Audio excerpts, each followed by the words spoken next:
My sister called me screaming at 2 in the morning. Your husband had a terrible accident. He's in surgery. Come to St. Jude Hospital right now. I froze, whispering into the receiver. That can't be. He's sleeping right beside me. But the second I walked into the emergency room, my heart stopped cold when I saw exactly what my family had been so desperate to hide. My name is Lauren. I'm 33, and I work as a senior forensic accountant for one of the top financial investigation firms in the country. Of course, if you asked my parents, Cynthia and Thomas, they'd tell you I'm nothing more than a low-level data entry clerk who can barely keep her head above water. They've always favored the glossy, glamorous lies told by my younger sister Morgan and her husband, Donovan. Before I get into this, drop where you're watching from in the comments. And hit like and subscribe if you've ever dealt with toxic relatives who badly underestimated your intelligence, because you're going to want to hear exactly how I turned their malicious little crime into the ultimate trap. The shrill ring of my phone tore through the silence of our bedroom at 2:15 a.m. I fumbled in the dark, squinting against the harsh glow of the screen. It was Morgan. We almost never spoke unless she needed money or wanted to gloat about her latest luxury getaway, so a call at that hour sent a jolt of adrenaline straight through me. I picked up, and her frantic, breathless voice came pouring out of the speaker. Lauren, you need to get to St. Jude Hospital right now. David was in a horrific car crash. The doctors just rushed him into emergency surgery. It's bad, Lauren. Really bad. Come fast. My blood ran ice cold. The room seemed to tilt as panic seized my chest. I opened my mouth to ask what had happened, but the words caught in my throat. I turned my head toward the other side of the bed, and there he was. David, my husband of 6 years, a calm, grounded landscape architect who rarely stayed out past 10. He lay face down on his pillow, snoring softly, completely unharmed, fast asleep in our own home. I stared at the slow rise and fall of his chest, my mind straining to make sense of the sheer absurdity of my sister's hysterical performance.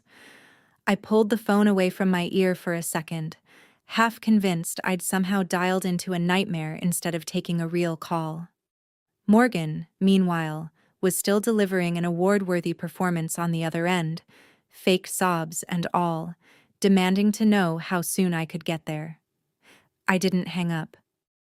I didn't tell her David was lying safely beside me.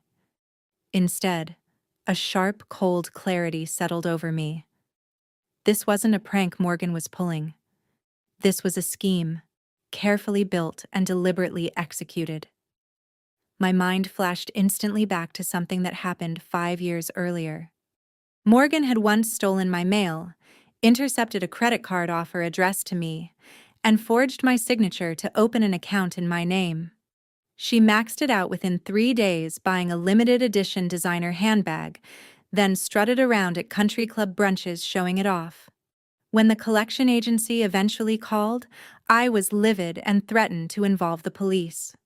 My mother, Cynthia, stepped in immediately, crying, manipulating, ultimately guilting me into absorbing the debt myself, insisting I was being a selfish, jealous sister trying to wreck Morgan's bright future over a silly little mistake. That silly little mistake took me 2 full years to pay off, and it taught me something important. My sister was capable of serious fraud without an ounce of remorse, and my parents would shield her from the consequences every single time. So there I sat, in the dark, my husband sleeping peacefully beside me, and I knew exactly what I had to do. Morgan was running something big, something illegal, and if I confronted her over the phone, she'd hang up and scramble to cover her tracks. I needed to catch her red-handed. "Okay," I said, deliberately letting my voice shake, faking the panic she expected. "I'm leaving right now. I'll be there in 20 minutes. I ended the call and slipped quietly out of bed. I gently shook David's shoulder. He stirred, blinking against the dim light.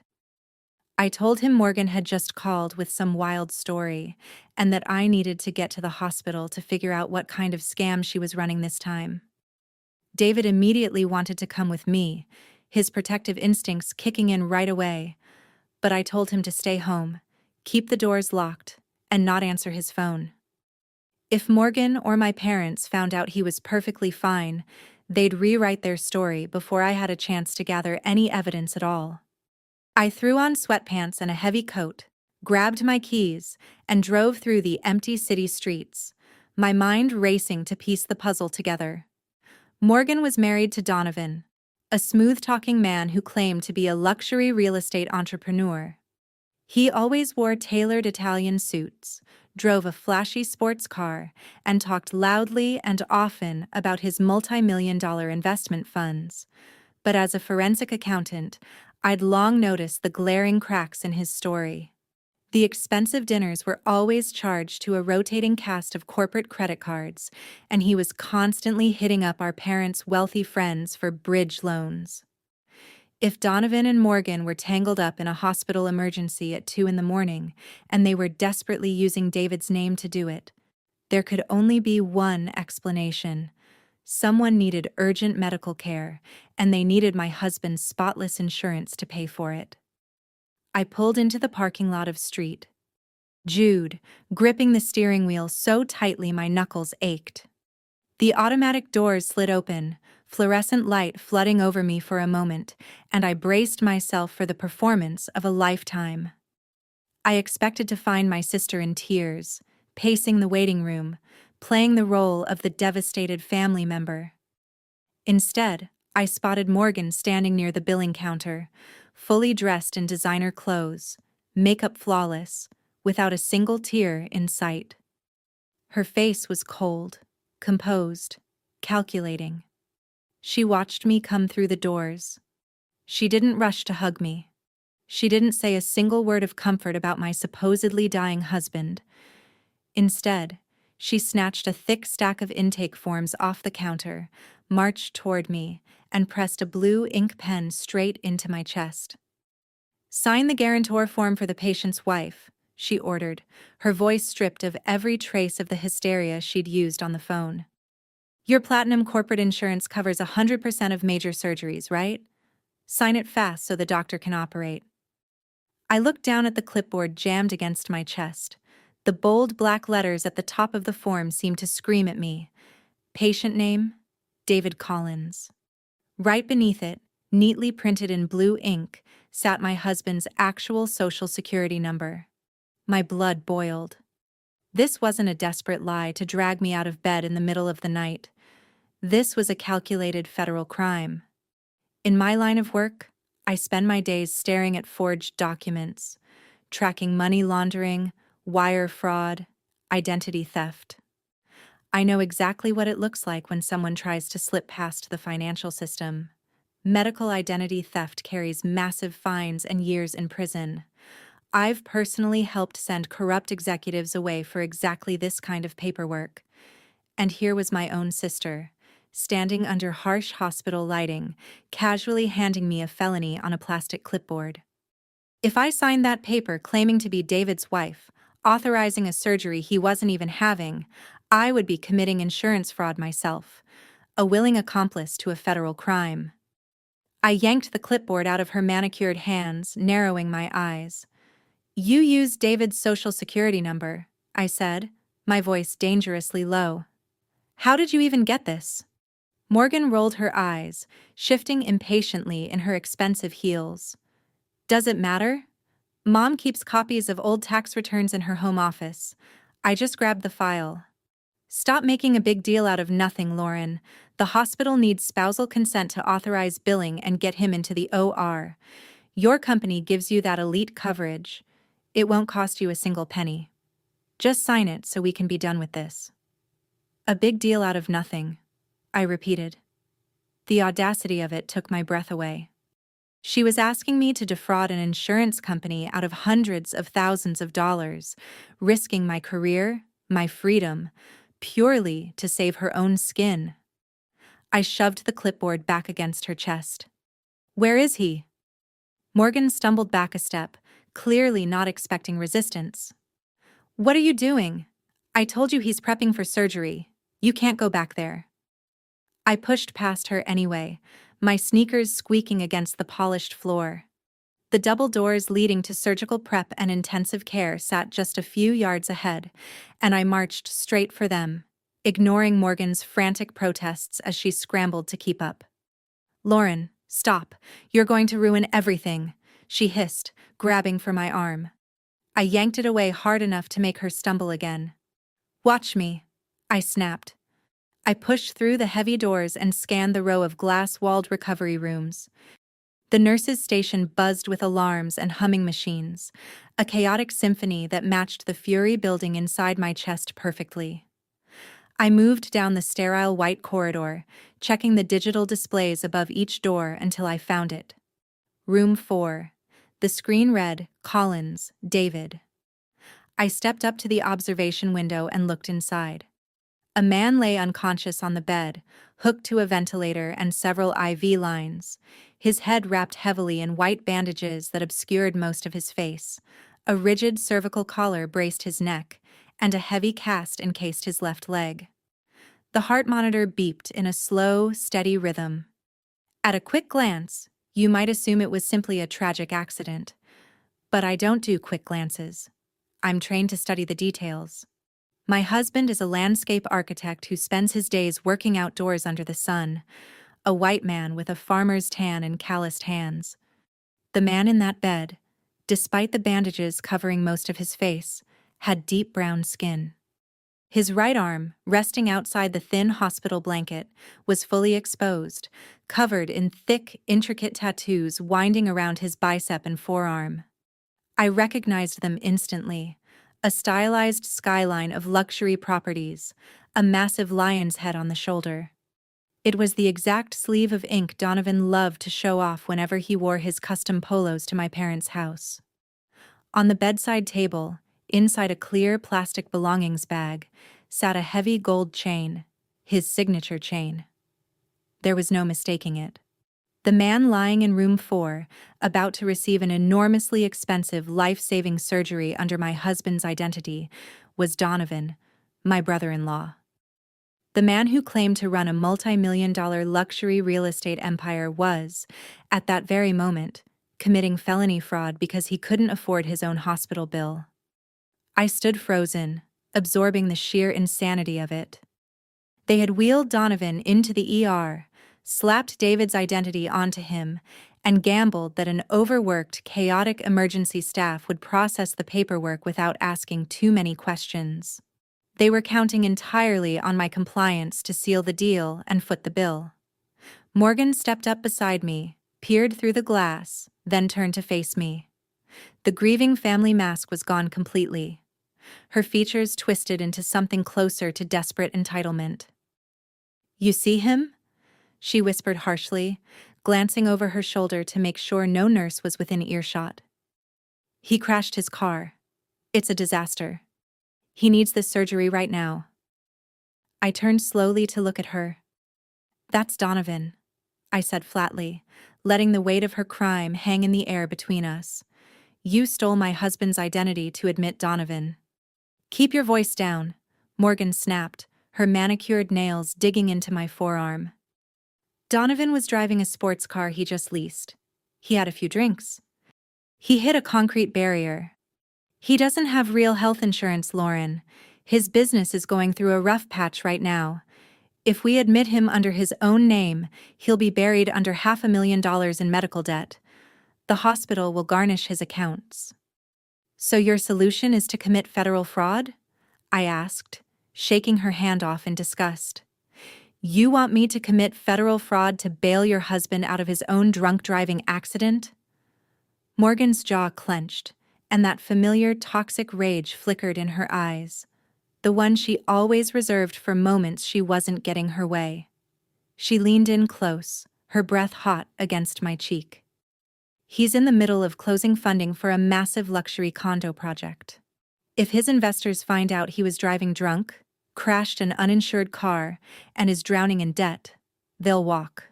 His reputation will be destroyed." Mom and Dad would be devastated if Donovan lost everything. They've been bragging about him at the entire golf club. You owe it to this family to protect him. She shoved the pen back toward my hand. Sign the paper, Lauren. Are you really going to stand here and let your brother-in-law die over a technicality? Before I could form a response to that level of insanity, the double doors of the waiting area burst open. My parents, Cynthia and Thomas, came rushing through the corridor like they were arriving late to a high society gala that had taken a horrible turn. My father still wore his expensive golf pullover, his face flushed red with exertion and panic. My mother trailed close behind, clutching her designer purse, eyes scanning the room until they landed on us. I honestly thought, some small, foolish part of me genuinely believed, that my parents would draw the line at federal identity theft. I thought they'd snatch the clipboard out of Morgan's hands, demand to know what she'd been thinking, and try to fix the mess. Instead, Thomas marched straight up to me, chest heaving, and jabbed a thick finger directly toward my face. "Sign the paper right now, Lauren," he barked, his voice bouncing off the sterile hallway walls. He didn't ask if I was okay. He didn't ask if David had actually been hurt. He went straight to defending his golden son-in-law. "Do you have any idea what's at stake here?" he continued, dropping his voice to a harsh, urgent whisper so the nursing staff wouldn't overhear. Donovan was driving an unregistered Porsche. He hit a median doing 80. He'd been drinking. If the police run his real name, or if word gets out to his investors, his entire career is finished. He's raising $30 million for a real estate project next week. We are not letting a DUI and an uninsured wreck destroy what this family has built. I stared at my father, genuinely disgusted by what was coming out of his mouth. "You want me to commit a felony to cover up his drunk driving?" I asked, my voice perfectly steady. "He could have killed someone tonight. He's committing medical identity theft, and you're standing here defending him." My father scoffed, waving a dismissive hand, as if federal law were merely a minor inconvenience meant for other people. "It's just paperwork. Stop being so dramatic and do what's best for this family for once in your life." Before I could even step back, my mother lunged forward. Cynthia grabbed my upper arm, her acrylic nails digging painfully into my skin through my coat. Her eyes were wild with that same toxic blend of entitlement and rage she'd always reserved exclusively for me.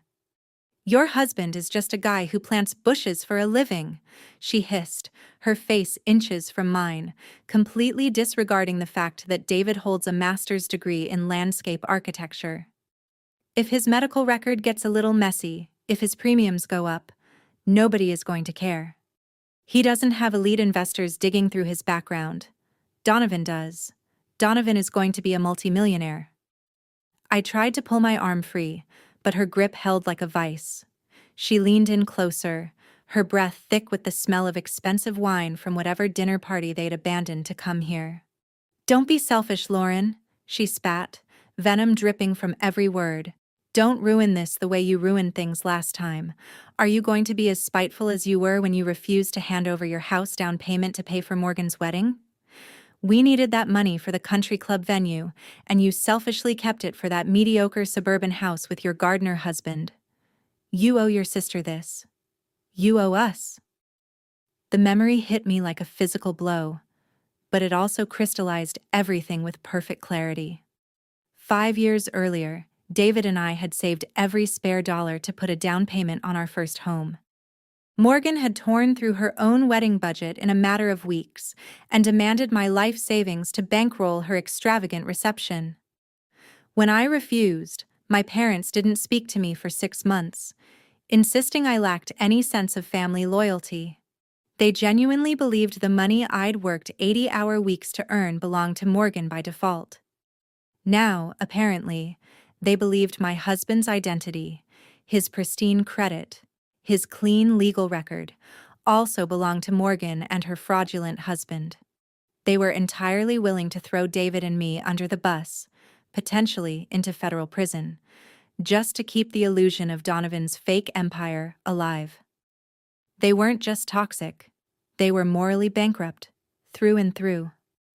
The old hurt I used to feel whenever they chose Morgan over me evaporated in an instant, replaced by the cold, precise calculation of a forensic financial investigator. I was no longer the scapegoat daughter chasing their approval. I was an auditor staring at an active crime scene. My training took over, pushing aside the emotional wreckage and leaving behind nothing but hard logic and absolute certainty. These people needed to be stopped. I looked at my mother, then my father, then finally my sister. I didn't scream. I didn't cry. I simply reached into my coat pocket and pulled out my phone. "Let go of my arm, Mom," I said, my tone so icy it made her drop her hand and step back in genuine shock. "What are you doing?" Thomas demanded, stepping in front of me to block my path to the nurse's station. "What any responsible citizen would do," I replied, unlocking my screen with a flick of my thumb. "Calling the police to report a drunk driver, an unregistered vehicle in a crash, and a textbook case of medical identity theft. I'm sure they'll be very interested in Donovan's $30 million investor fund, too." I dialed 911 and let my thumb hover deliberately over the call button. I expected panic. I expected begging, or for Morgan to lunge and snatch the phone from my hand. Instead, she didn't even flinch. A slow, chilling smirk spread across her perfectly contoured face. She reached into her designer bag, pulled out her own phone, and held it up so the glowing screen sat directly in my line of sight. She leaned in close, her voice dropping into a venomous whisper meant only for me. "Go ahead and call them, Lauren. Tell the police everything. But before you do, you should know I already used David's social security number to admit Donovan 2 hours ago. I used the hospital tablet to forge your electronic signature on the consent and financial liability forms. It's already finalized and stamped in their system." My parents stood just behind her, chests puffed with pride, as though Morgan had just closed a brilliant corporate merger instead of committed a federal felony. She stepped closer, fully invading my space. "If you call the cops now and claim identity theft, it becomes your word against mine. But the digital footprint shows your husband was admitted, and your signature is right there on the dotted line. The police will look at the insurance payout and charge you and David as co-conspirators in an insurance fraud ring. You'll lose your precious career. David will lose his business. You have absolutely no way out, big sister. So you're going to shut your mouth, go home, and let my husband get the surgery he needs." I stood completely still under those harsh fluorescent lights. A normal person would have screamed. A normal sister might have lunged forward and dragged Morgan by her perfectly styled hair to the nearest security guard. I could feel the adrenaline urging me to fight, to rip their smug expressions right off their faces. But I'm not just a normal person. I'm a senior forensic financial investigator. My entire career is built on unraveling complex webs of deception, tracing offshore accounts, and putting arrogant white-collar criminals behind bars. Looking at my sister, my mother, my father, I no longer saw family. I saw a criminal enterprise, and, more importantly, a massive, glaring vulnerability. If Donovan was genuinely on the verge of closing $30 million for a luxury real estate fund, he could easily have paid for the surgery himself, insurance or not. He could have hired private physicians outright. He could have written a check. The fact that Morgan was willing to risk federal prison to steal my husband's medical benefits told me everything. They were completely broke. Donovan's entire empire was a fabricated illusion. Calling the local police that night would have led to nothing but a messy domestic dispute. Morgan would cry. My parents would hire expensive defense attorneys with whatever credit they had left. Local officers might write it off as a civil insurance misunderstanding within the family. Donovan would walk away with a misdemeanor and a slap on the wrist, free to keep running his con. I didn't want a slap on the wrist. I wanted them utterly, completely destroyed. I wanted the FBI and the IRS taking their lives apart piece by piece. To get there, I needed to dig out the roots of whatever massive financial crime Donovan was hiding. I needed his banking records, his corporate filings, his investor lists. I needed them to feel safe, victorious, and entirely off their guard. I looked at the three of them, practically vibrating with smug satisfaction, certain they'd cornered me completely. Slowly, I lowered my hand and slid the phone back into my coat pocket. The silence in the hallway grew thick, broken only by the distant hum of hospital machinery. I looked Morgan dead in the eyes. I didn't yell. I didn't shed a single tear. I gave her one slow, deliberate nod, and without another word, I turned my back on all three of them and walked away. I pushed through the emergency room exit and stepped out into the freezing night air. The cold hit my face, but I felt strangely, perfectly calm, the kind of calm that settles in right before a devastating storm. I got into my car, gripped the wheel, and took a slow, steadying breath. They thought they'd won. They genuinely believed they had outsmarted a woman who spends 40 hours a week unraveling corporate embezzlement schemes. They had just handed me the key to their own destruction and were far too ignorant to realize it. The drive home blurred into a stream of calculations and strategy. I mentally mapped the databases I'd need tomorrow, categorized every federal statute they'd already violated: medical identity theft, wire fraud, forgery, conspiracy to commit insurance fraud. A beautiful list. I intended to make sure the eventual prosecution had an airtight case. When I pulled into our driveway, the house sat dark and quiet. I let myself in. David was awake, perched on the edge of the couch with the reading lamp on, his face etched with worry. He stood the second I walked through the door. "What happened?" he asked, voice thick with concern.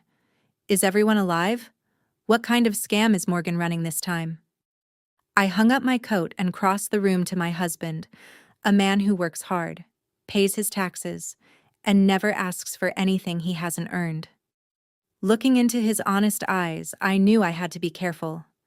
If I told David tonight that they'd stolen his social security number, his protective instincts would take over completely.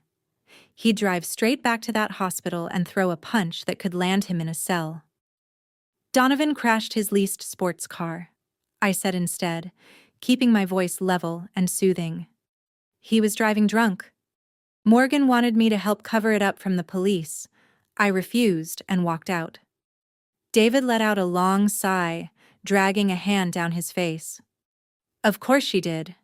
That guy is a walking disaster. Are they going to be okay?" "They're going to get exactly what they deserve," I said, stepping forward to wrap my arms around him. "Don't worry about them, David. I'll handle everything. Let's just go back to sleep." I held him close, feeling the steady rhythm of his heartbeat, and promised myself right then that no one would ever use my husband's name for their dirty work and walk away clean. I barely slept that night. My mind kept racing, compiling data, preparing for the war I was about to wage from behind my encrypted screens. The sun finally rose, casting pale gray light through our bedroom window. I slipped out of bed, brewed a strong cup of black coffee, and got ready to start my investigation. But my family wasn't finished with me yet. They wanted to be absolutely certain I was under their thumb. At exactly 8 in the morning, our heavy front door shook with 3 loud, aggressive knocks. I set my coffee on the counter, walked to the entryway, and looked through the peephole. Standing on the porch was an uninvited guest wearing a smug expression and an arrogance that told me the real game had only just begun. It was my father, Thomas, dressed in a crisp custom suit. Remarkably put together for a man who'd spent the entire night covering up a federal crime. I opened the door and he pushed past me without waiting to be invited in. He strode straight into my living room, radiating total, arrogant authority. Before I could speak, he reached inside his jacket, pulled out a thick white envelope, and tossed it onto my glass coffee table. It landed with a heavy, deliberate thud. "Take that and go shopping," he commanded, adjusting his tie. There's $5,000 in cash in there. I'd suggest a decent dress, and maybe a suit for your husband that doesn't look like it came off a discount rack." I stared at the envelope, my expression perfectly blank. $5,000. That was the price tag he'd put on my silence. They'd stolen my husband's identity to secure hundreds of thousands of dollars in medical care, and my father genuinely believed he could buy my compliance with pocket change. Thomas stepped closer, his voice dropping into a harsh, authoritative register. "You're going to keep your mouth completely shut about last night. Understood? Next week, Donovan gets discharged. To celebrate his miraculous recovery, your mother and I are hosting a charity gala at the estate. The whole country club board will be there. Donovan's top investors will be there. You and your husband will attend. You'll smile, and you'll dress appropriately, so you don't embarrass this family." I hadn't even managed to form a reply before heavy footsteps echoed down the hallway. David walked in, a towel draped over his shoulder, fresh out of the shower. He'd heard every word. His jaw was clenched so tight the muscle ticked in his cheek.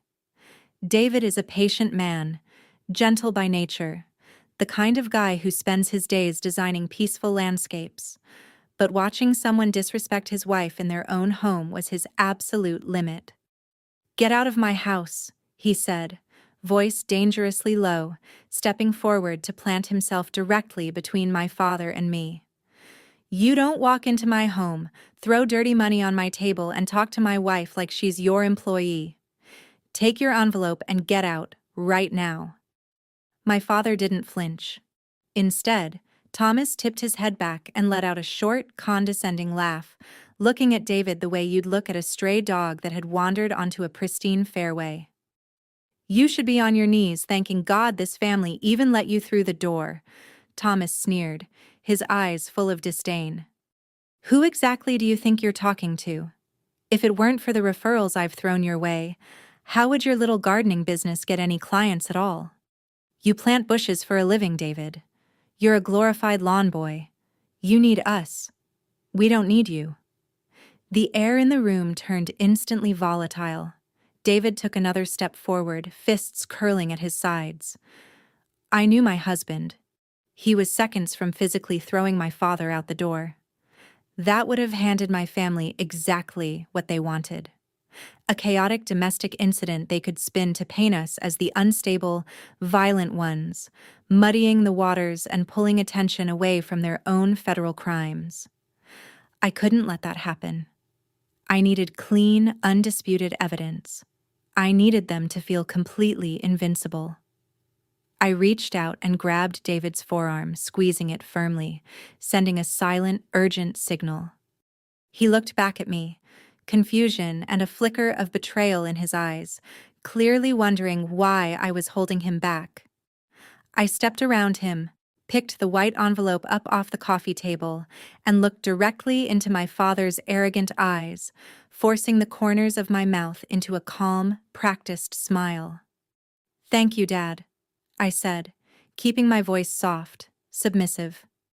"We appreciate the generosity. We'll find something appropriate for the gala. Tell Mom and Morgan we'll be there." Thomas looked thoroughly pleased with himself, nodding slowly, satisfied he'd put the scapegoat daughter back in her rightful place. "That's a smart girl, Lauren," he said, turning toward the door. "See that you don't forget your place again." I walked him out, keeping my pleasant expression fixed the entire time, and watched him climb into his sedan and drive off. The moment his car vanished around the corner, the smile fell completely off my face. I shut the door and threw the deadbolt. When I turned around, David was staring at me like I was a total stranger, his chest still heaving with barely contained anger. "Are you just going to let this go?" he demanded, frustration thick in his voice. "Lauren, he just insulted us in our own home. He threw hush money at you. What exactly did Morgan do last night that requires $5,000 of silence? Why are you letting them treat us like garbage?" I walked past him, heading straight down the hallway toward the spare bedroom at the back of the house. For our entire marriage, my family had believed that room was just a simple home office where I crunched dull numbers and filed boring tax paperwork. David knew I worked hard, but even he didn't know the full classified extent of the federal cases I actually handled. I stopped in front of the reinforced door, pressed my thumb against the biometric scanner embedded in the lock. A soft electronic chime sounded, and the heavy deadbolt clicked open. I pushed the door wide and flipped on the lights. Inside, the room hummed quietly with the power of a high-end encrypted server tower. My custom-built workstation sat at the center, 3 massive high-resolution monitors wired into restricted financial databases, a digital war room built for tracking money laundering schemes and corporate embezzlement. I turned to face my husband, dropping the envelope of cash onto the desk. "I'm not letting anything go, David," I said, my voice steady and cold with absolute resolve. "Morgan didn't just ask me to lie last night.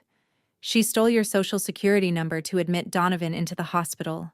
They committed medical identity theft and wire fraud." David's eyes went wide with shock. He looked at the workstation, then back at me, finally grasping the full weight of the situation. "They think they bought my silence with $5,000.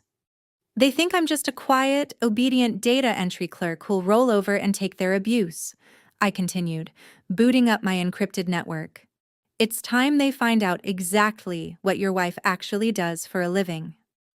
I dropped into my ergonomic chair and let my fingers fly across the illuminated keyboard. The 3 monitors flickered to life, bathing the dark room in cold blue light. David stood frozen in the doorway, staring at the dense array of encrypted software and federal database portals filling my screens. He'd always known I worked in finance, but seeing the actual tools of a senior forensic investigator was an entirely different thing.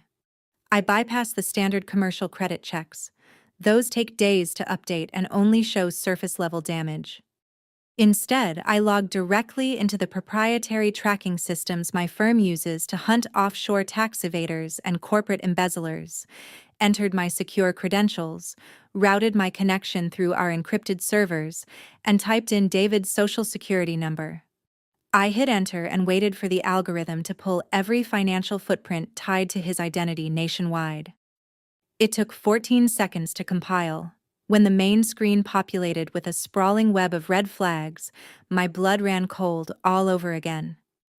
I pointed at a freshly filed auto lease agreement from a luxury dealership downtown. "Look at this," I said, my voice steady despite the fury rising inside me. "The Porsche Donovan crashed last night into that concrete barrier. He didn't buy it with his multi-million-dollar real estate funds. He leased it 2 weeks ago, using your name, your pristine credit, your social security number, to drive it off the lot." David leaned in toward the monitor, his face draining of color. "He leased a $150,000 sports car in my name? How is that even possible without me being there?" I pulled up the digital signatures attached to the dealer contract, zoomed in on the scanned driver's license used for the background check.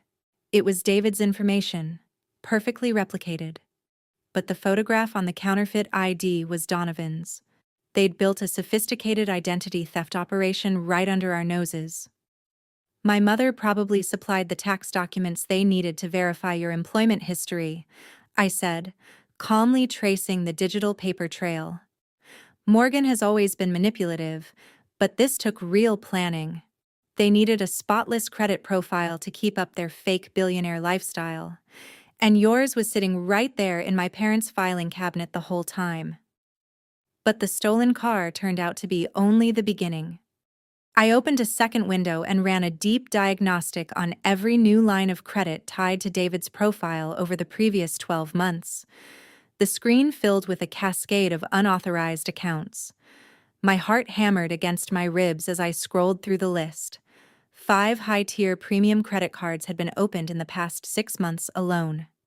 I clicked into the transaction histories and watched a sickening story of greed unfold in real time. Morgan and Donovan hadn't simply borrowed money. They had systematically drained David's identity to fund their entire fraudulent existence. "Look at these charges," I said, highlighting a string of transactions from the previous month.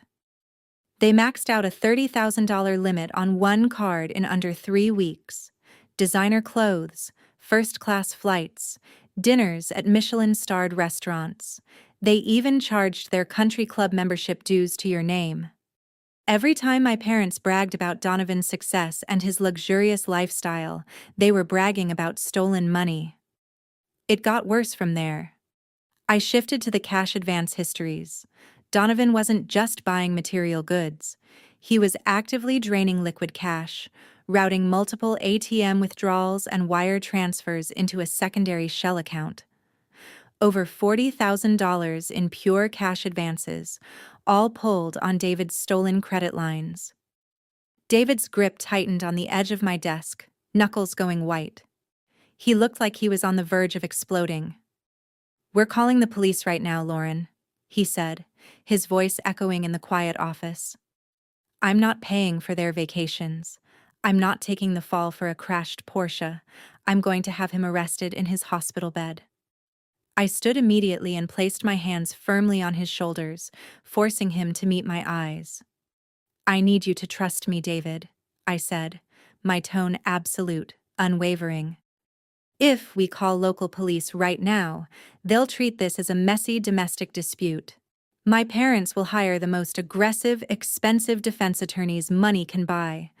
They'll claim you gave Donovan permission to use your credit to help his business. Call it a family loan you suddenly decided to revoke. Morgan will cry in front of a judge, play the victim, and they might walk away with a minor fine and a slap on the wrist. I'm not letting them walk away." I turned back to my monitors, my mind running with lethal precision. They crossed a line that can't be uncrossed. If they want to play high-stakes financial games, I'll show them exactly what happens when you mess with a forensic auditor. I'm not calling local police. I'm building a comprehensive bulletproof dossier of federal crimes. I'm going to trace exactly where Donovan funneled those cash advances. I'm going to dismantle his fake real estate empire, expose his investors, and hand the entire thing, gift-wrapped, to the FBI and the IRS. When I'm done with them, they won't just lose their country club memberships, they'll lose their freedom. I cracked my knuckles and typed a new command into the terminal, launching a deep dive into Donovan's corporate filings.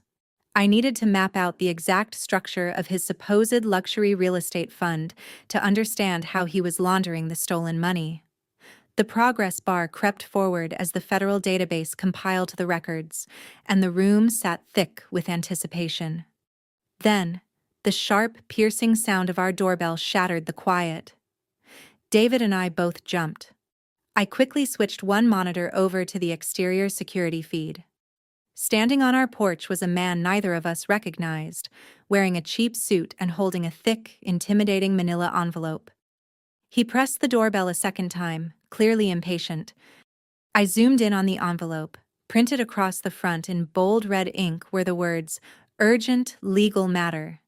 It was a process server, standing on our porch demanding David come outside. I watched the high-definition feed as the man in the gray suit pressed the doorbell a third time. David let out a sharp breath that came out closer to a growl and marched straight down the hallway. I followed close behind, my analytical mind already bracing for whatever legal grenade my toxic family had just lobbed onto our porch. David yanked the heavy door open, his posture rigid and defensive. The man on the porch didn't ask for a name and didn't bother with a greeting. He simply shoved the sealed manila envelope directly against David's chest. "You've been served," he said, with flat, mechanical indifference, before turning on his heel and walking briskly back to the unmarked sedan parked at the curb. David tore the seal open and pulled out a dense stack of legal documents. I watched his eyes move across the bold print on the top page, his expression sliding rapidly from raw anger into pure, paralyzing horror. He handed the papers over, his hands visibly shaking with a mix of rage and disbelief. It was a formal civil lawsuit from an aggressive, predatory commercial debt collection agency. David was being sued for a defaulted business loan. The principal listed in bold black ink, $150,000. I took the papers and read through the filing details with cold, clinical precision. The loan had been taken out exactly 8 months earlier, processed using David's stolen Social Security number, his previously immaculate credit history, and a meticulously falsified digital signature. But what truly caught my attention was the default date. The very first missed payment landed precisely in the same week Morgan and Donovan had started pressuring us to attend their upcoming charity gala and pretend our family dynamic was flawless. This wasn't reckless, impulsive spending by an out-of-control brother-in-law. This was calculated, premeditated blackmail. They'd deliberately let a massive, high-interest commercial loan default under my husband's name, fully aware the collection agency would eventually sue. If we tried calling the police to expose the hospital identity theft, they'd let this lawsuit destroy our credit, bankrupt our hard-earned savings, and drag David through years of grueling, expensive litigation. They were holding our entire financial future hostage to guarantee we'd smile, clap, and keep our mouths shut at their elite country club parties. David started pacing the hardwood floor, dragging his hands through his hair. $150,000, Lauren, he said, his voice cracking under the weight of the number. We don't have that kind of liquid cash to fight a corporate legal team. We're going to lose our savings. They're going to put a lien on our house. They're going to ruin my landscape architecture business before the spring season even starts. I walked over to the coffee table and dropped the heavy lawsuit right beside the $5,000 of insulting hush money my father had thrown at us that same morning. I looked at David, my voice utterly devoid of panic, radiating nothing but absolute certainty. They are not taking our house, David, I told him, holding his frightened gaze. And they are absolutely not ruining your business.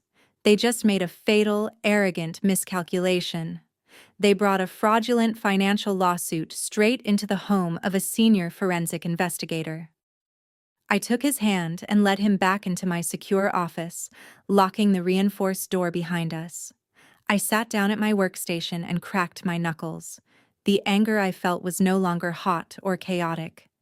It had crystallized into something cold and laser-focused. If Donovan wanted to play a high-stakes game of financial warfare, I was going to show him exactly how a federal auditor dismantles an opponent, brick by brick.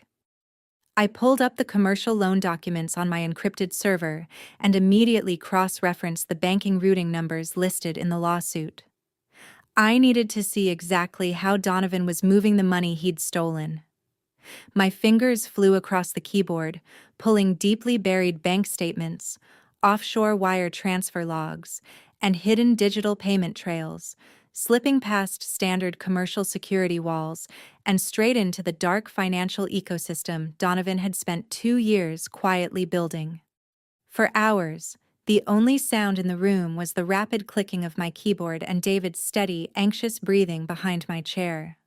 I meticulously traced every dollar moving in and out of the shell accounts tied to Donovan's so-called luxury real estate firm, watching how he strategically paid minimum balances on the stolen credit cards just to keep them active long enough to max out again. I followed the $150,000 as it bounced through 3 separate intermediary banks before finally landing in a private account. Then, my custom tracking algorithm flagged a massive, glaring anomaly, a pattern so reckless and brazen it made me stop typing entirely. I leaned closer to the center monitor, scanning the data streams.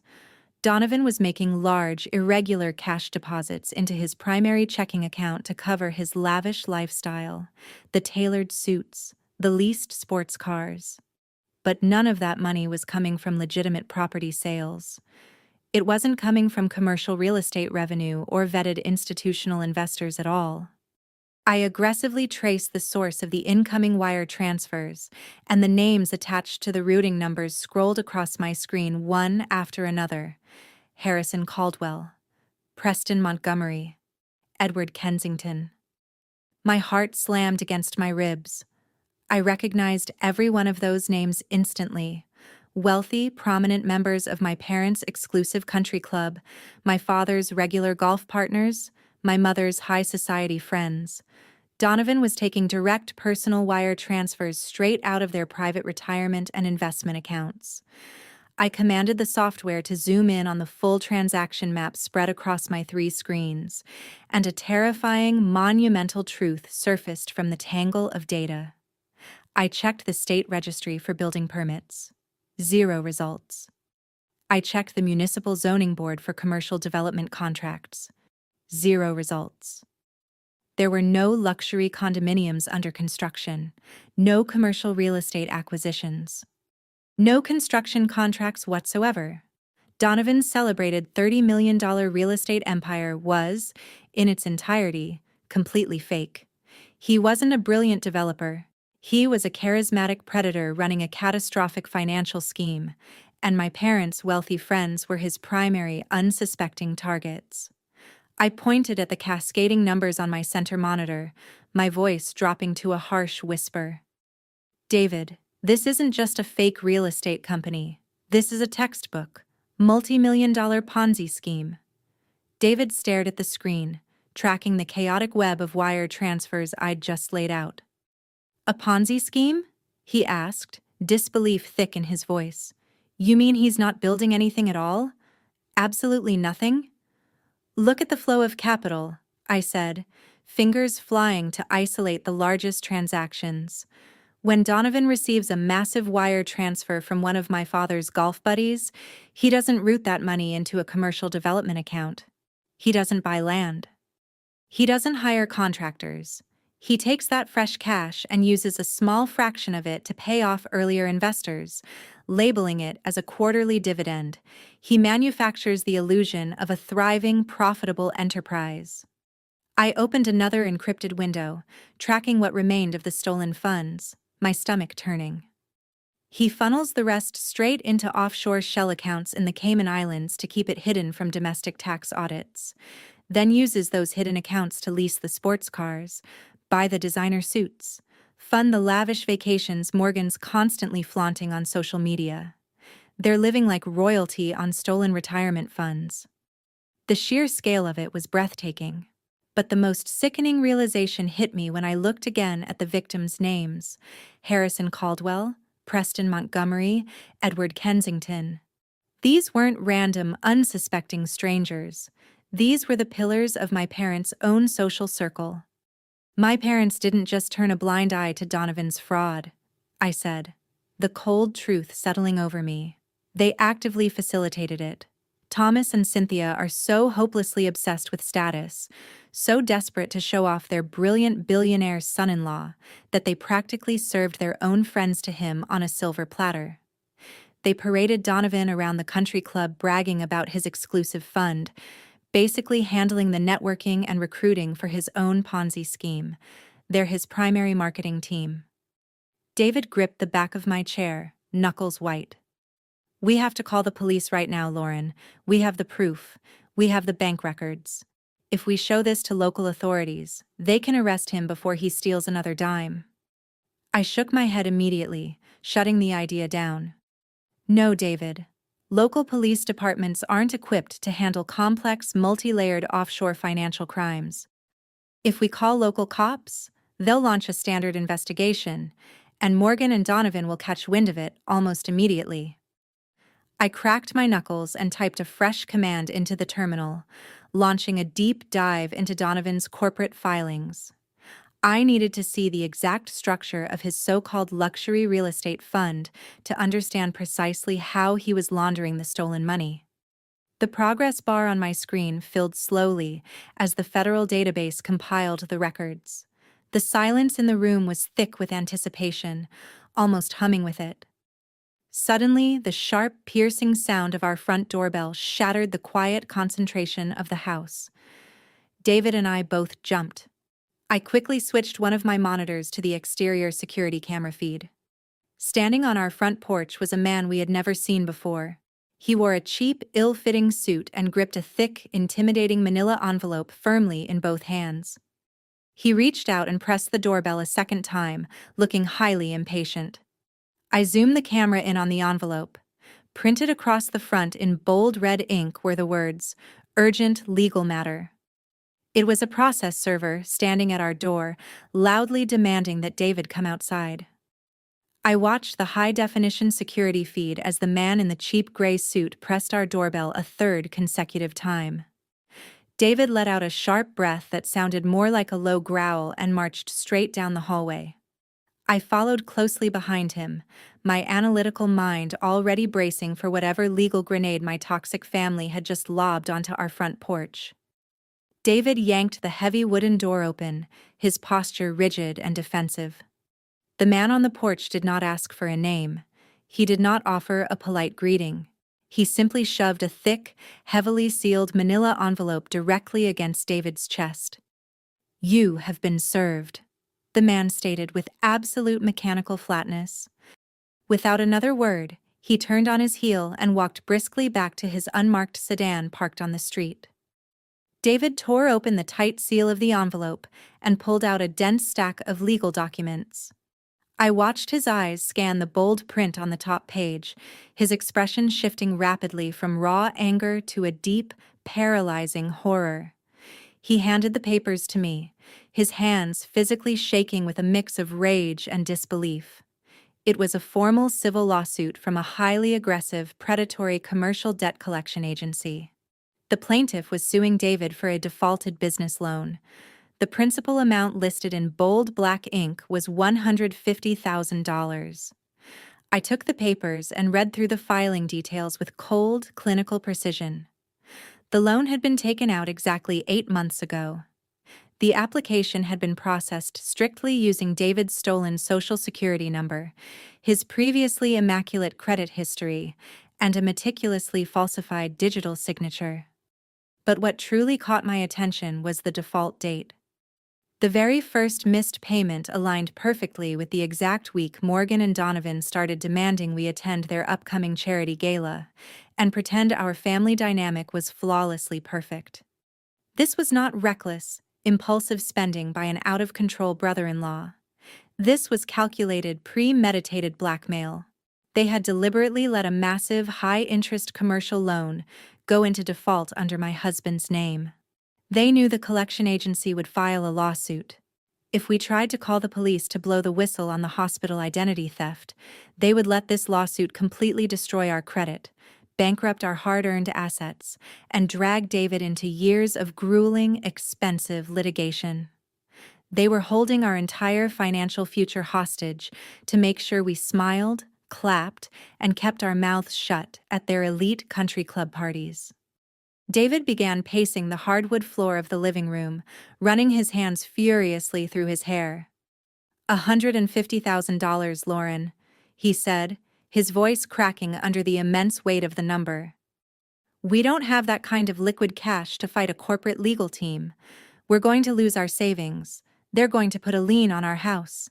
They're going to completely ruin my landscape architecture business before the spring season even starts.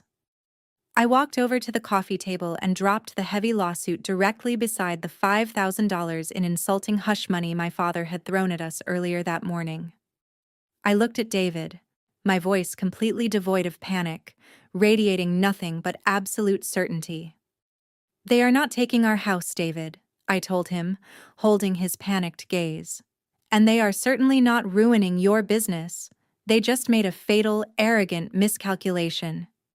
They brought a fraudulent financial lawsuit into the home of a senior forensic investigator." I grabbed his hand and led him straight back into my secure home office, locking the reinforced door behind us. I sat down at my workstation and cracked my knuckles again. The anger I felt was no longer a hot, chaotic, emotional mess. It had cooled into something colder, sharper, a laser-focused weapon. If Donovan wanted to play a high-stakes game of financial warfare, I was going to show him exactly how a federal auditor dismantles an opponent, brick by brick.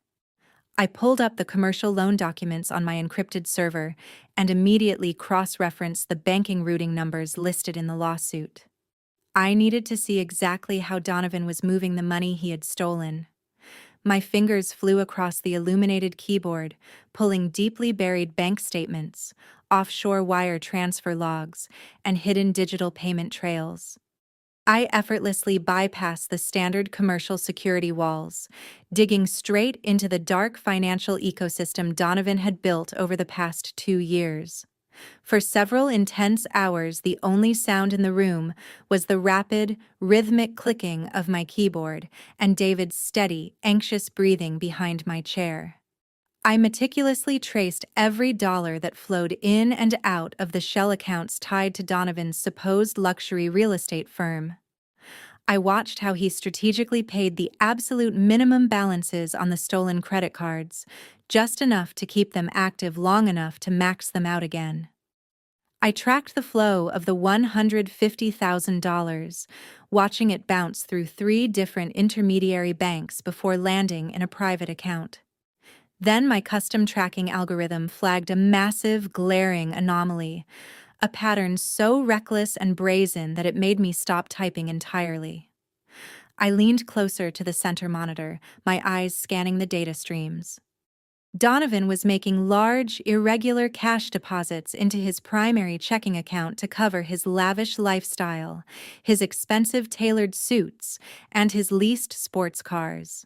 But that money was not coming from legitimate property sales. It was not coming from commercial real estate revenue, and it was not coming from vetted institutional investors. I aggressively traced the origin of the incoming wire transfers. The names attached to the routing numbers flashed across my screen one by one: Harrison Caldwell, Preston Montgomery, Edward Kensington. My heart pounded against my ribs. I recognized every single one of those names.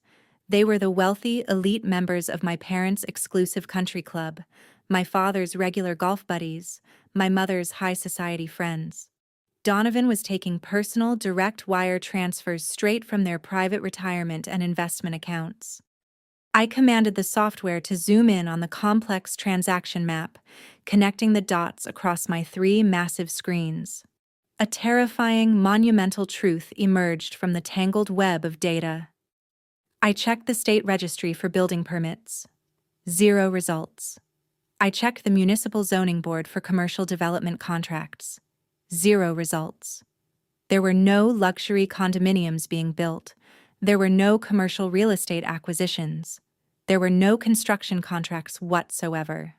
Donovan's highly praised $30 million real estate empire was completely, entirely fake. He was not a brilliant developer.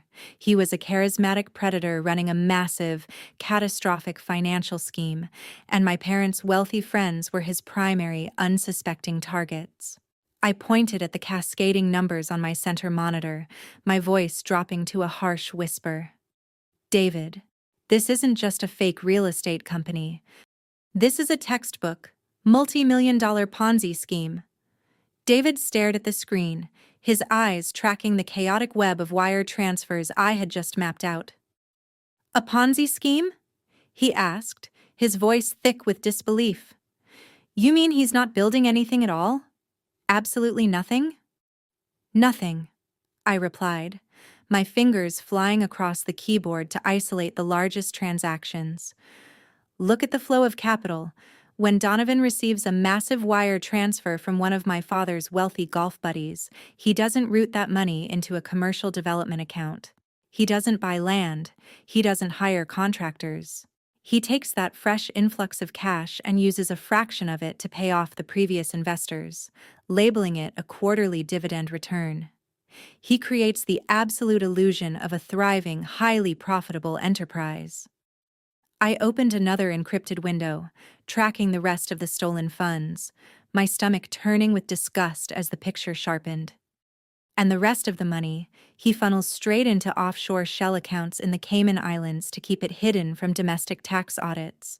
He uses those hidden accounts to lease the sports cars, buy the designer suits, fund the lavish vacations Morgan is constantly flaunting on social media. They're living like royalty on stolen retirement funds. The sheer scale of the deception was breathtaking. But the most sickening realization hit me when I looked again at the names of the victims: Harrison Caldwell, Preston Montgomery, Edward Kensington. These weren't random, unsuspecting investors. These were the pillars of my parents' elite social circle.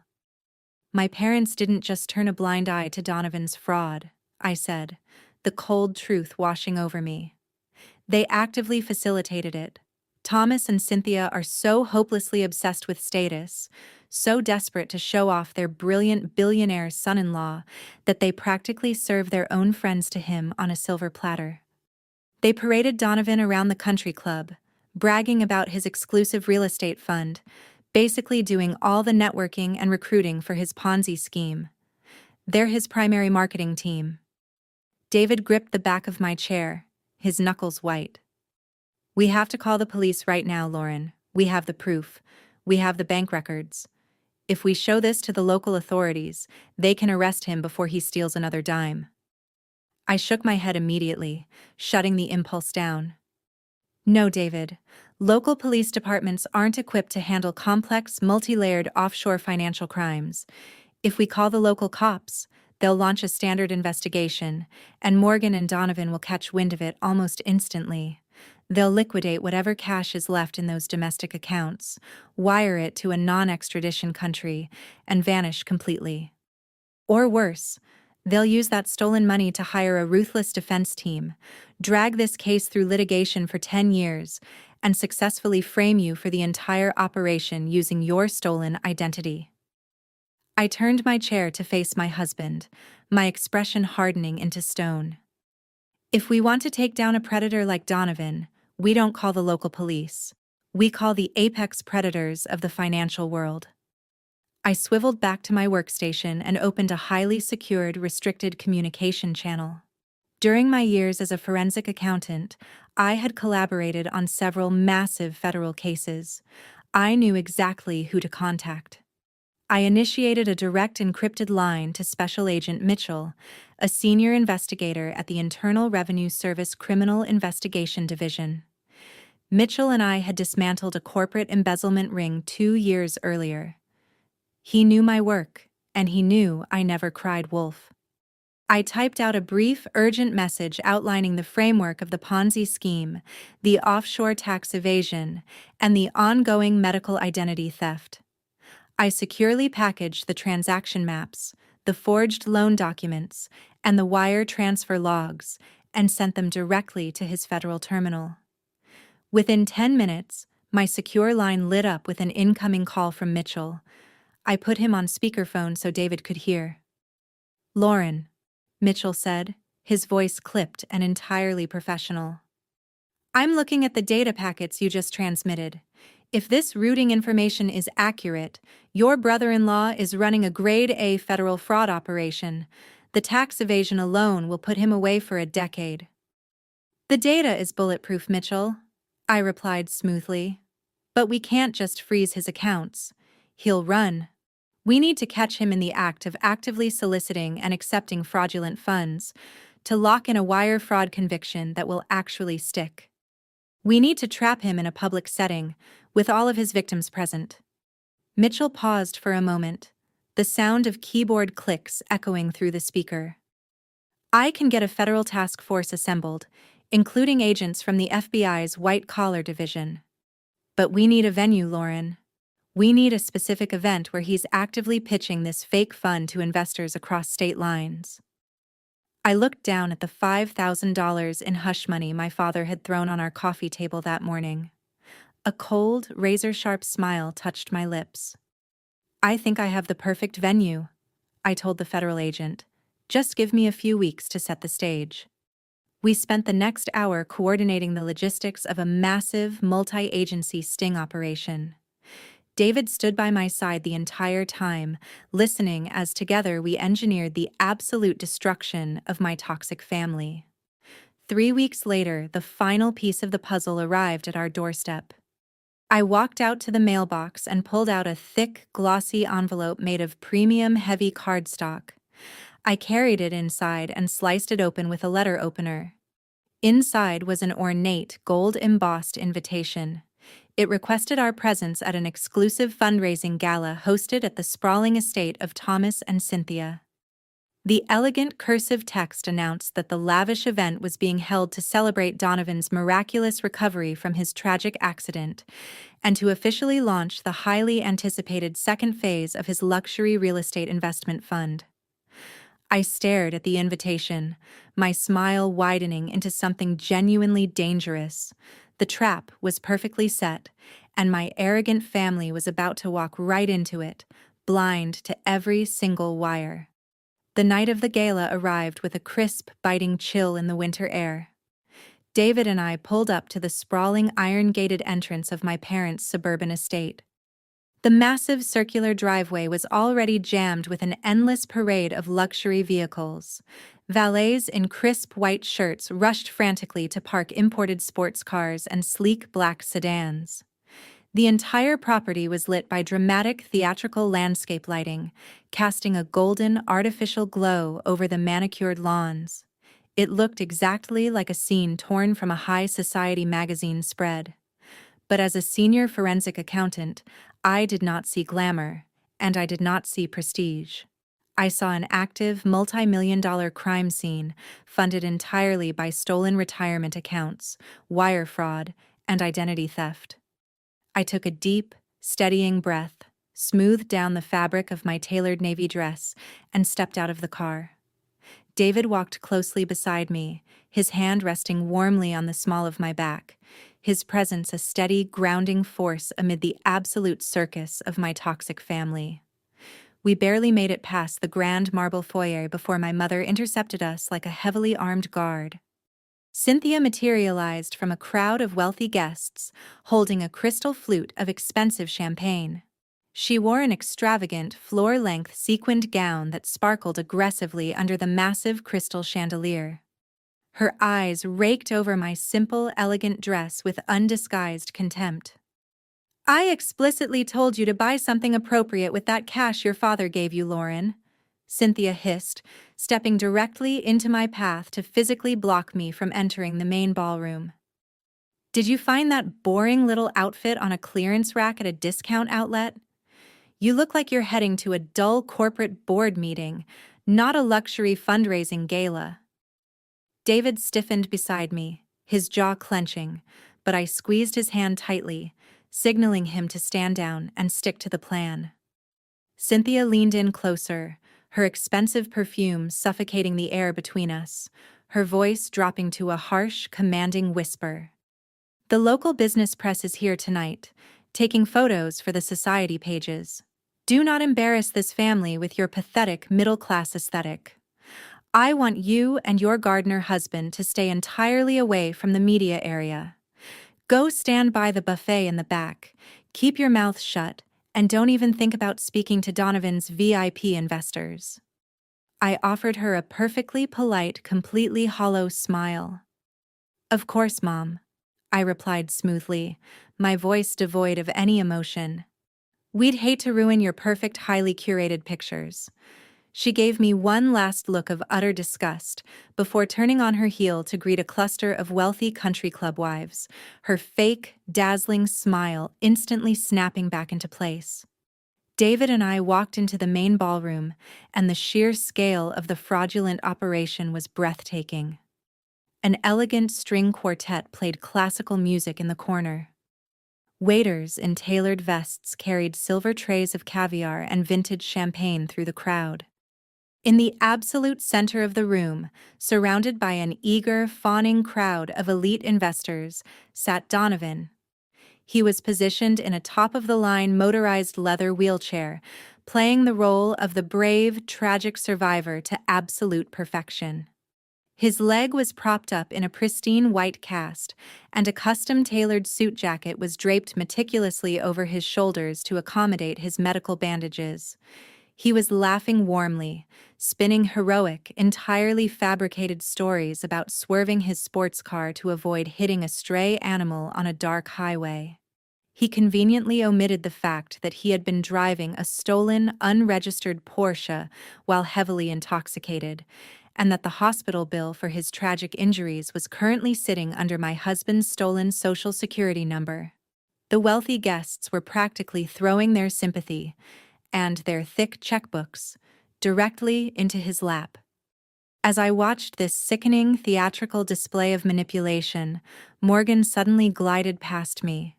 She was draped in a breathtaking crimson silk dress that clung perfectly to her figure. A dress undoubtedly purchased with David's stolen credit line. She held a full glass of dark red wine. As she brushed past my shoulder, she deliberately tilted her wrist. A heavy splash of Merlot cascaded directly onto the front of my tailored navy dress, leaving a massive, glaring stain that spread rapidly across the fabric. "Oops! My mistake." Morgan laughed loudly, her voice piercing the ambient noise of the room and ensuring several nearby guests turned to watch my public humiliation. Her eyes gleamed with that familiar predatory malice she had been honing since childhood. "This feels exactly like the time I accidentally tripped and tore your senior prom dress right before your date arrived, back in high school, doesn't it? You just have such incredibly bad luck, big sister." She smirked, crossing her arms, waiting for me to cry, to yell, or to flee the room in tears. Just like I had when we were vulnerable teenagers. She wanted to break me down, to put me right back in my place as the family's designated punching bag. What Morgan did not know, what her arrogant, parasitic mind could not possibly comprehend, was that the sleek black leather clutch gripped tightly in my right hand contained an encrypted military-grade flash drive. That small digital device held the comprehensive, irrefutable dossier I had prepared exclusively for the Federal Bureau of Investigation and the Internal Revenue Service. It contained every forged loan document, every offshore wire transfer routing number, and concrete proof of her massive federal crimes. She stood there gloating about ruining my cheap dress, completely unaware that I was holding the exact instrument that was going to send her to a federal penitentiary for the next decade. I did not flinch. I did not shed a single tear. I did not give her the satisfaction of a reaction. I calmly picked up a white cloth napkin from a passing waiter's tray and blotted the spilled wine from my dress with slow, deliberate precision. I dropped the stained napkin onto a side table, locked my eyes onto the center of the room, and walked straight toward Donovan and his crowd of millionaire investors. I crossed the grand ballroom, ignoring the hushed whispers of wealthy guests who noticed the glaring red wine stain on my dress. I let my shoulders slump just a fraction. I adjusted my posture to look exactly like the defeated, desperate woman they all already believed me to be. Donovan was holding court from his luxurious leather wheelchair, surrounded by men in tailored tuxedos and women dripping in diamonds. He was right in the middle of a charismatic pitch to Harrison Caldwell, one of my father's wealthiest golf partners. I stopped at the edge of his inner circle and waited for a lull in the conversation. When Donovan paused to take a sip of sparkling water, I stepped forward. I made sure my hands trembled slightly as I clutched my small black purse. "Donovan," I said, keeping my voice soft, hesitant, laced with desperation. "I'm so sorry to interrupt your important conversations, but I really need to ask you for a massive favor." Donovan turned his head, his eyes scanning my stained dress with poorly concealed disgust. The wealthy investors surrounding him fell silent, watching the awkward family interaction unfold. Donovan clearly relished having an audience. He sat up straighter in his wheelchair, puffing out his chest, ready to play the benevolent, successful billionaire relative. "What is it, Lauren?" he asked, his tone dripping with condescension. "As you can see, I'm in the middle of securing capital for Phase 2 of my luxury condominium project. Time is money." I looked down at the polished marble floor, playing my role to perfection. "David and I are struggling," I whispered, but made sure my voice carried clearly enough for Mr. Caldwell and the other VIP guests to hear every word. The economy has been so hard on David's landscaping business, and my little bookkeeping job barely covers our mortgage anymore. We're running out of money, Donovan. We managed to scrape together $50,000 from our emergency savings. It's everything we have left. Please, can you let me invest it in your real estate fund? We desperately need the return just to stay afloat. A heavy silence blanketed the immediate area.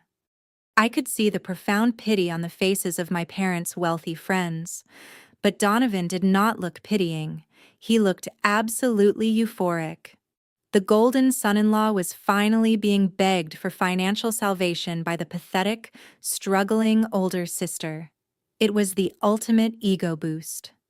Donovan threw his head back and let out a loud, booming laugh that echoed across the ballroom. He looked around at his elite investors, gesturing toward me with a wide, theatrical sweep of his hand. "Listen to this," Donovan announced, making sure his voice carried to the entire crowd. "My sister-in-law sits in a cubicle doing basic data entry all day, and now she wants to play in the big leagues. Lauren, you don't know the first thing about high-yield commercial real estate investments. You probably don't even understand how a basic dividend works. My fund usually requires a minimum buy-in of $500,000. Your $50,000 is absolute pocket change." I forced tears to well up in my eyes and bit my lower lip. "Please, Donovan," I begged, letting my voice crack perfectly. "You're our only hope." Donovan soaked in the admiring gazes of the audience. He sighed dramatically, playing the role of the generous, forgiving family patriarch. "Well, I suppose we have to take care of our own," he said, dripping with fake charity. "I'll make a special exception for you, Lauren. Consider it a family favor." He snapped his fingers at one of his assistants standing nearby.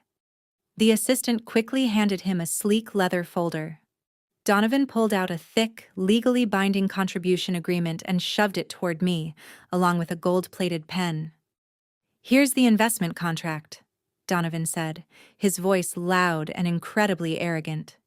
"Read it carefully so you don't get confused by all the big financial words. Banking application. But this was not my personal checking account.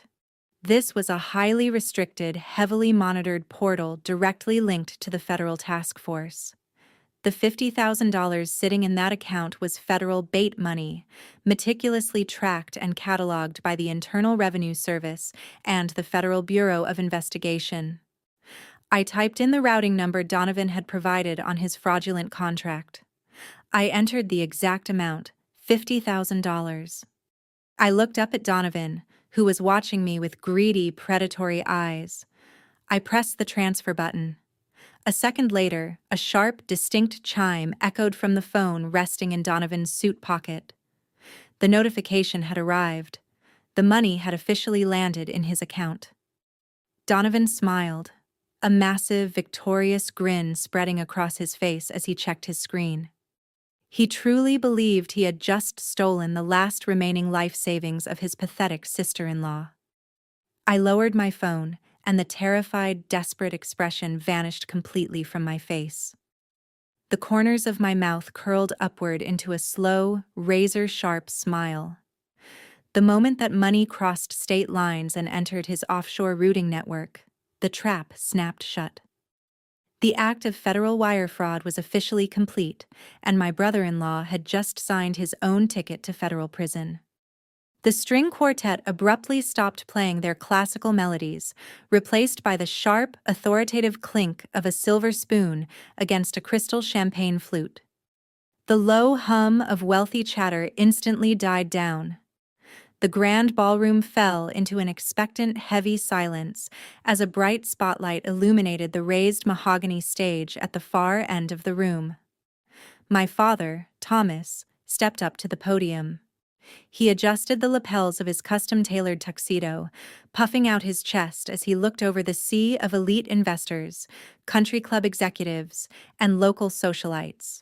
He tapped the microphone, the harsh feedback echoing off the vaulted ceilings, ensuring he commanded the absolute attention of every single person in the room. "Ladies and gentlemen," Thomas began, his voice booming with arrogant authority, Thank you all for gathering in our home tonight. We are here to celebrate resilience, brilliance, and, above all, family.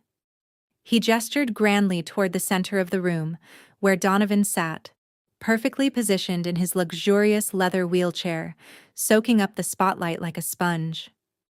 Many of you know my son-in-law Donovan, Thomas continued, his tone dripping with profound admiration. You know him as a financial visionary, a titan of luxury real estate. The man single-handedly transforming the skyline of our beautiful city with his $30 million Phase 2 project. The crowd erupted into polite, eager applause, the very people whose retirement accounts were currently being drained to fund Donovan's leased sports cars were clapping for their own financial executioner. My mother, Cynthia, stood near the front row, dabbing at her completely dry eyes with a silk handkerchief, playing the role of the overwhelmed, proud matriarch to absolute perfection.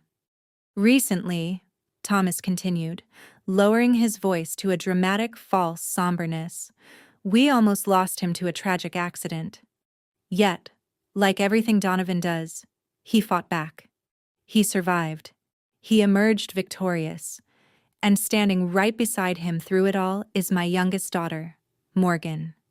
She is the perfect wife, the perfect daughter, the absolute pride and joy of this family. She represents everything we stand for. Morgan smiled demurely, resting her hand on Donovan's shoulder, posing perfectly for the local society photographers flashing their cameras nearby. Then my father scanned the massive room. His eyes swept over the glittering crowd until they locked onto me and David, standing near the back shadows by the catering tables. A patronizing, deeply cruel smile spread across his weathered face. He leaned closer to the microphone, preparing to deliver the ultimate public humiliation. Of course, family is also about charity, Thomas announced, his voice echoing loudly. It's about lifting up those who perhaps haven't reached the same heights of success, those who have stumbled. He pointed his index finger directly at me. The spotlight operator, taking the cue, swung a blinding beam of light across the room, illuminating my stained dress for all to see. The entire ballroom turned to stare. My eldest daughter Lauren is here tonight, Thomas said, projecting a tone of fake, syrupy pity. As many of you know, her career has been somewhat lackluster. She sits in a boring gray cubicle, typing numbers into a computer. She lives a very modest, simple life with her husband, who makes an honest living planting trees and laying sod in other people's yards. Muffled chuckles and gasps of secondhand embarrassment rippled through the elite crowd. I stared straight back at my father, my face an unreadable mask of stone. But in this family, we take care of our own, Thomas declared proudly. Even when they struggle to keep up. Even when they fail to meet our high standards. Just moments ago, Donovan, in his boundless generosity, agreed to let Lauren invest her meager, desperate little life savings into his elite corporate fund.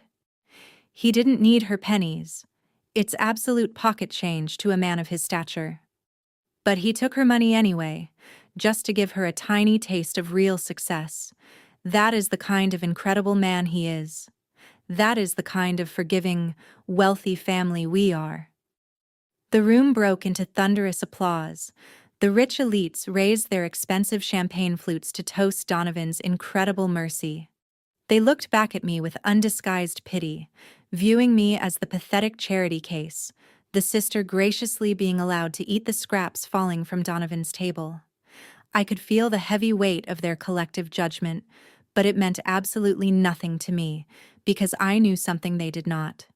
I knew they were clapping for a ghost empire. Beside me, David went completely rigid. His entire body trembled with a violently suppressed, explosive rage. His hand gripped mine so hard my knuckles turned white. The heat radiating off him was palpable. I could hear his rapid, shallow breathing cutting through the deafening applause. He was seconds from snapping. ready to charge through the crowd, sprint up the mahogany stairs, and tear the microphone from my father's hands by sheer physical force. David leaned down, his voice a dangerous low growl against my ear. "I'm going to break his jaw. I don't care if I go to jail for assault, Lauren. I'm ending this right now." I turned my head and looked up at my husband. I did not panic. I did not shed a single tear of embarrassment. I simply took my free hand and gently patted the back of his rigid, clenched fist. My eyes met his, radiating the absolute terrifying calm of a federal auditor who had just locked the vault doors. "No, David," I whispered, my voice smooth and lethal as shattered glass. "You're not going to jail. They are." I glanced down at the encrypted smartphone resting quietly in my palm. A single, silent green notification flashed across the dark screen from Special Agent Mitchell. The federal wire transfer had officially cleared the international banking protocol. The $50,000 in bait money was securely locked inside Donovan's offshore trap. The geographical perimeter was fully secured by law enforcement. The operation was a go. I looked back up at the stage where my father still stood at the podium, basking blindly in the glow of his own arrogant lies. I squeezed David's hand one last time and let it go. "Countdown," I whispered under my breath, my eyes locked on my father. 3, 2, 1. I straightened my shoulders, standing impossibly tall despite the glaring red wine stain Morgan had intentionally thrown on my dress. I stepped away from the shadows of the buffet table and walked directly down the center aisle of the grand ballroom. The wealthy guests parted like the Red Sea, falling silent as they stared at me in absolute shock. I did not rush. I did not run. I walked with the slow, deliberate, heavy footsteps of an executioner arriving at the gallows. I reached the mahogany stairs. I ascended them without breaking eye contact with my father for a single millisecond. Thomas opened his mouth to scold me, his face twisting into an ugly, furious scowl at my insubordination, but he did not even get the chance to speak. I stepped right up to the podium, reached out my hand, and violently snatched the microphone straight out of his grip. The harsh screech of audio feedback pierced the grand ballroom as my fingers wrapped tightly around the cold metal. I yanked it from my father's hands with a sudden, deliberate force that made him stumble backward in his expensive tuxedo. Thomas stared at me, his eyes wide with absolute, unadulterated fury and utter confusion. For my entire life, this man had meticulously controlled the family narrative. He had dictated who was deemed successful, who was labeled a failure, and who was allowed to speak at his elite social gatherings. Not tonight. Tonight, I was the one holding the microphone, and I was fully prepared to burn his carefully constructed illusions to the ground. "Thank you, Dad," I said, my voice echoing off the vaulted ceilings. The superior acoustics of the ballroom amplified my cold, unwavering tone, making sure not a single syllable was lost. I looked out over the sea of wealthy investors, country club executives, and local socialites. I appreciate that deeply touching speech about our family. The generosity and fierce protection this family provides are truly unparalleled. In fact, the protection is so profound, so deeply selfless, that my brother-in-law, Donovan, generously decided to protect his own bank account by completely taking over my husband's social security number. A collective, sharp intake of breath swept through the room. The polite clinking of champagne glasses stopped instantly. The silence that followed was suffocating, heavy with sudden, uncomfortable tension. I locked eyes with Donovan, sitting in his luxurious leather wheelchair in the center of the crowd. The arrogant, untouchable smirk had completely vanished from his face. The color drained from his skin, his jaw dropping open as the reality of my words hit him. Morgan, standing right beside him in her stolen crimson dress, looked like she had just been struck by lightning. "Yes, you heard me correctly. I continued, projecting my voice so every VIP investor could hear the raw, unvarnished truth. When Donovan crashed his unregistered sports car into a concrete median while heavily intoxicated last week, he did not use his own name at the emergency room. He did not use his own insurance policy. Instead, he and my perfect sister Morgan committed federal medical identity theft. They admitted him into the intensive care unit under the name David Collins. They illegally forged my electronic signature to authorize a highly complex, incredibly expensive surgery.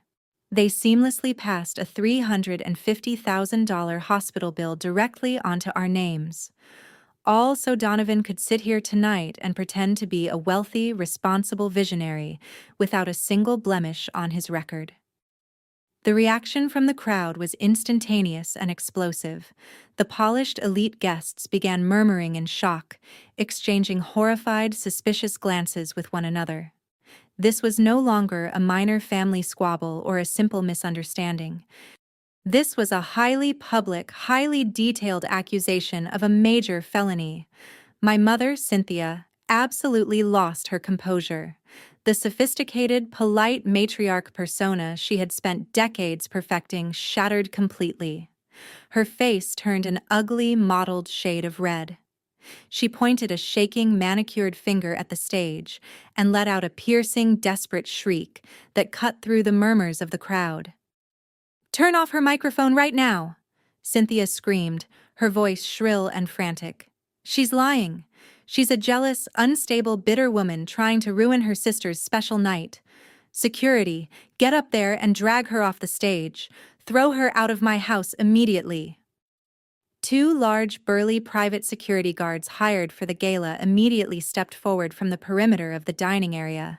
They moved aggressively toward the mahogany stairs leading up to the podium, their expressions serious as they prepared to physically remove me.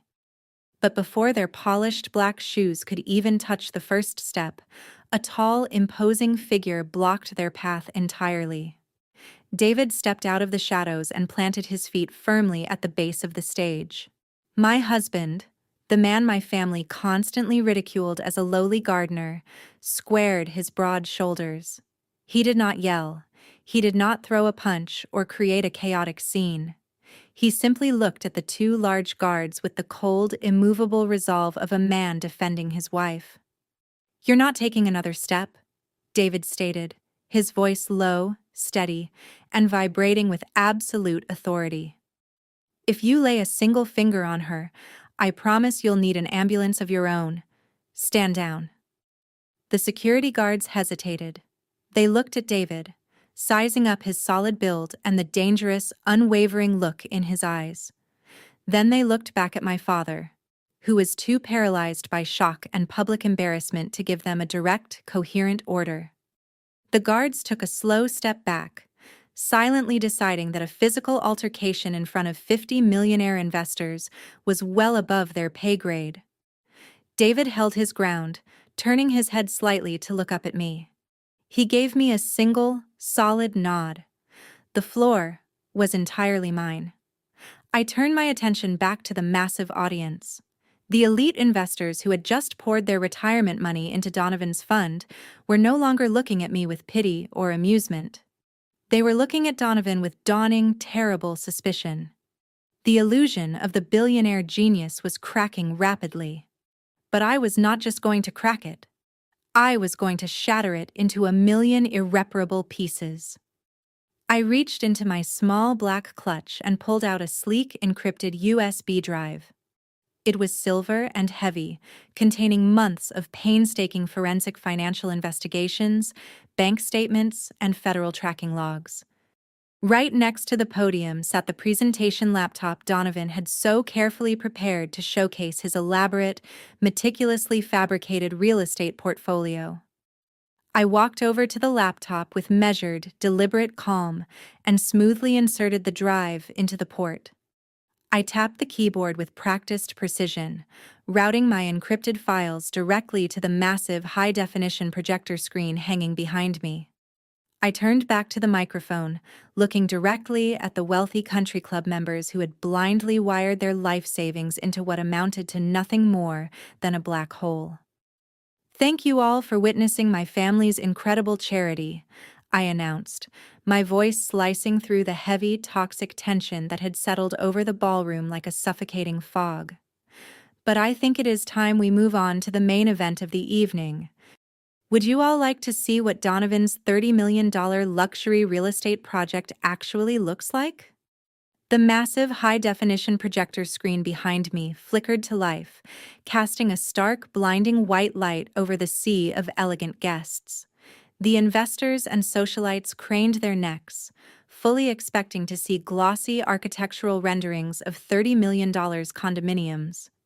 They expected infinity pools, marble lobbies, and sweeping skyline views that stretched across glittering city horizons. Instead, the screen displayed a gritty, high-resolution traffic camera photograph captured at exactly 1:14 in the morning on the night of the crash.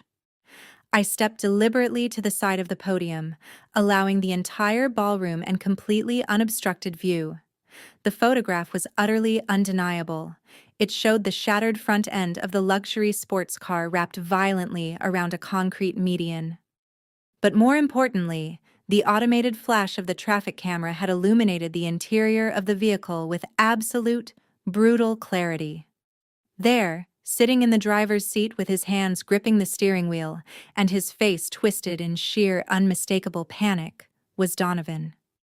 "There was no stray animal on the dark highway," I announced, my voice slicing through the heavy, suffocated silence of the room. "There was just a man driving at 90 miles per hour under the influence. But please direct your attention to the document displayed right next to the photograph." I clicked the presentation remote in my hand. A scanned copy of the official dealership lease agreement appeared on the right side of the massive screen. I had used a digital highlighter to draw a bright yellow box around the key lease information. The elite crowd squinted, carefully reading the text. A collective murmur of shock rippled through the ballroom as they processed the glaring, damning discrepancy. "The billionaire real estate mogul sitting in the center of this room did not purchase that vehicle," I stated, looking directly into the horrified faces of my parents' wealthy country club friends. "He did not even lease it under his own name. That legally binding contract was finalized using the stolen identity, the pristine credit score, and the social security number of my husband, David Collins. The signature at the bottom is a complete amateur forgery." Donovan shrank back into his plush leather wheelchair. The confident, charismatic hero persona melted off his face instantly, replaced by the sheer, unadulterated terror of a cornered criminal. The investors standing closest to him instinctively took a physical step backward, creating a wide, isolating circle of empty space around his wheelchair. They were no longer looking at him as a financial visionary. They were looking at him as a dangerous liability. My father, Thomas, stood frozen near the edge of the stage. His mouth was slightly open, his face drained of all its pompous, self-satisfied color. He was completely paralyzed, entirely unable to spin this catastrophic disaster into anything remotely salvageable. Cynthia gripped the edge of a catering table to keep herself from collapsing, her eyes darting frantically around the room, watching her precious, carefully cultivated social status evaporate in real time. But I was not finished. A stolen car lease was merely the appetizer. "Now, I know some of you might be thinking this is just a family misunderstanding," I continued, keeping my tone deadly calm and entirely professional. "You might think I am just a jealous, bitter sister making wild accusations. So, let us not rely on my word alone. Let us listen to Morgan explain the situation herself." I clicked the remote a second time. The traffic camera image vanished, replaced by a stark, pulsing digital audio waveform. I had synced the presentation laptop directly to the ballroom's state-of-the-art surround sound system. I pressed play. The crisp, undeniable recording of Morgan's voice boomed from the massive speakers, filling every single corner of the extravagant room. Go ahead and call them, Lauren. Morgan's recorded voice taunted, dripping with vicious, arrogant malice. Tell the police everything. But before you do, you should know that I already used David's social security number to admit Donovan 2 hours ago. The audience audibly gasped. Several older women covered their mouths in pure, instinctive shock. I let the audio continue to play, forcing my family to sit and listen to their own toxic arrogance broadcast to their most valued, most influential peers. I used the hospital tablet to forge your electronic signature on the consent and financial liability forms, the recording blared relentlessly. If you call the cops now and claim identity theft, it becomes your word against mine. The police will look at the insurance payout and they will immediately charge you and David as co-conspirators in a federal insurance fraud ring. You have absolutely no way out. Big sister, you are going to shut your mouth, go back to your little house, and let my husband get the surgery he needs.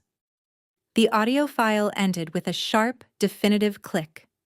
The deafening silence that crashed over the ballroom was absolute.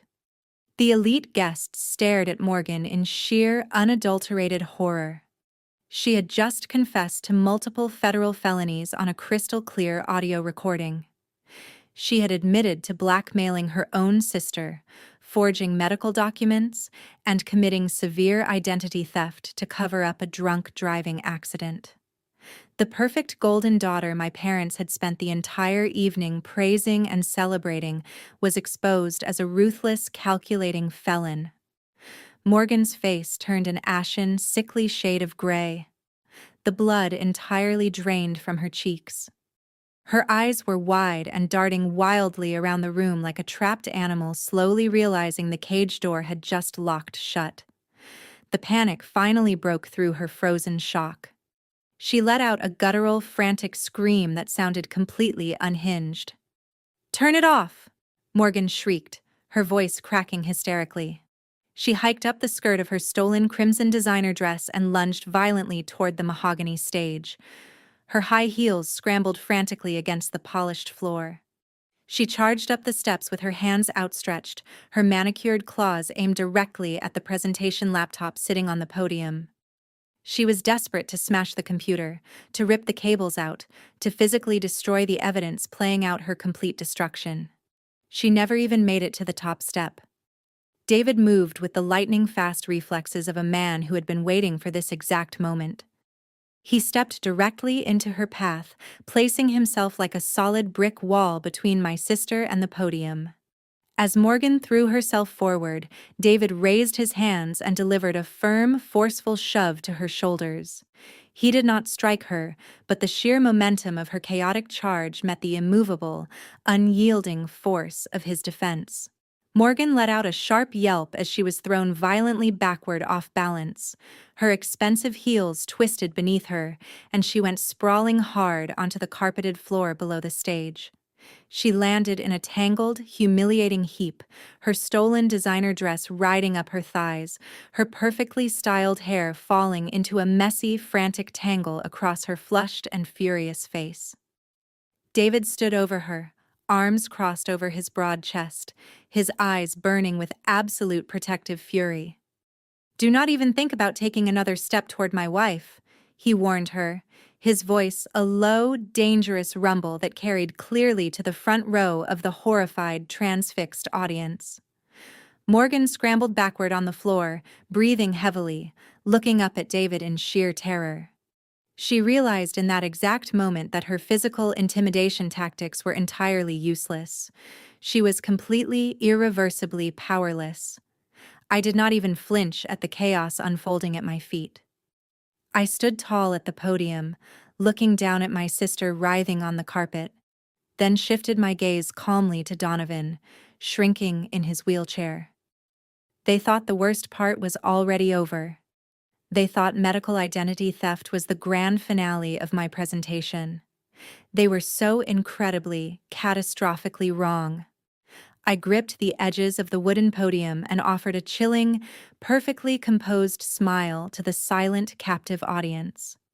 Now that we have established exactly what kind of people my sister and her husband truly are, I announced smoothly, raising the remote control in my right hand and pointing it directly at the projector. Let us take a deep dive into where all of your hard-earned investment money has actually been going. I pressed the button, advancing the presentation directly to slide 3. The click of the remote echoed like a gunshot through the microphone.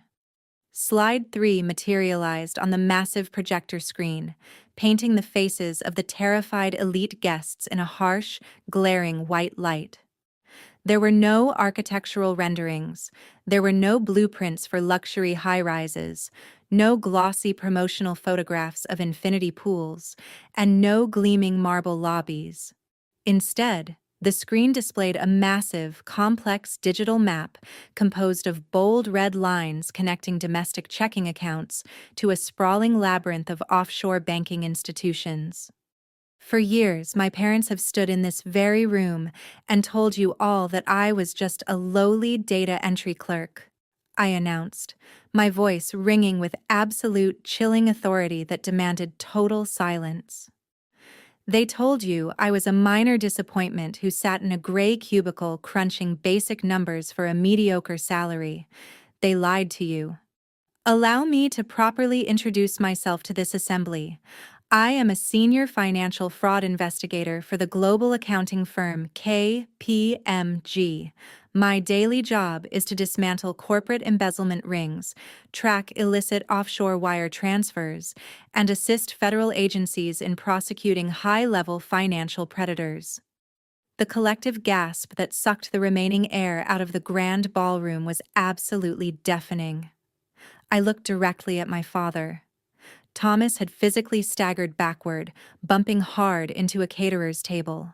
The color had completely drained from his face, leaving him looking like a hollow, trembling ghost. His mouth opened and closed in absolute, paralyzing shock, but no coherent words came out. Cynthia stood frozen beside him, her hands trembling violently as the full, devastating realization finally crashed over her. The daughter they had mocked, belittled, and treated like an absolute failure for her entire adult life was actually an apex predator operating at the highest levels of the exact financial world they worshipped. I turned my focus back to the wealthy crowd of investors. I raised my hand and pointed directly at the sprawling web of red lines illuminated on the screen behind me. You are currently looking at the unredacted certified financial cash flow of Donovan's supposed luxury real estate investment fund, I stated, projecting my voice to reach the very back of the room. I need you all to listen to me very carefully. There are no high-rise condominiums being built in this city. There are no commercial building permits filed with the zoning board. There are no legitimate property acquisitions anywhere in his portfolio. Your golden boy is running a textbook, multi-million-dollar Ponzi scheme. The silence in the room was no longer merely shocked. It was suffocating, thick and heavy with the dawning catastrophic realization of total financial ruin. Every single dollar you wired into his corporate accounts was instantly cannibalized, I continued, driving the final lethal nail into the coffin of his fake empire.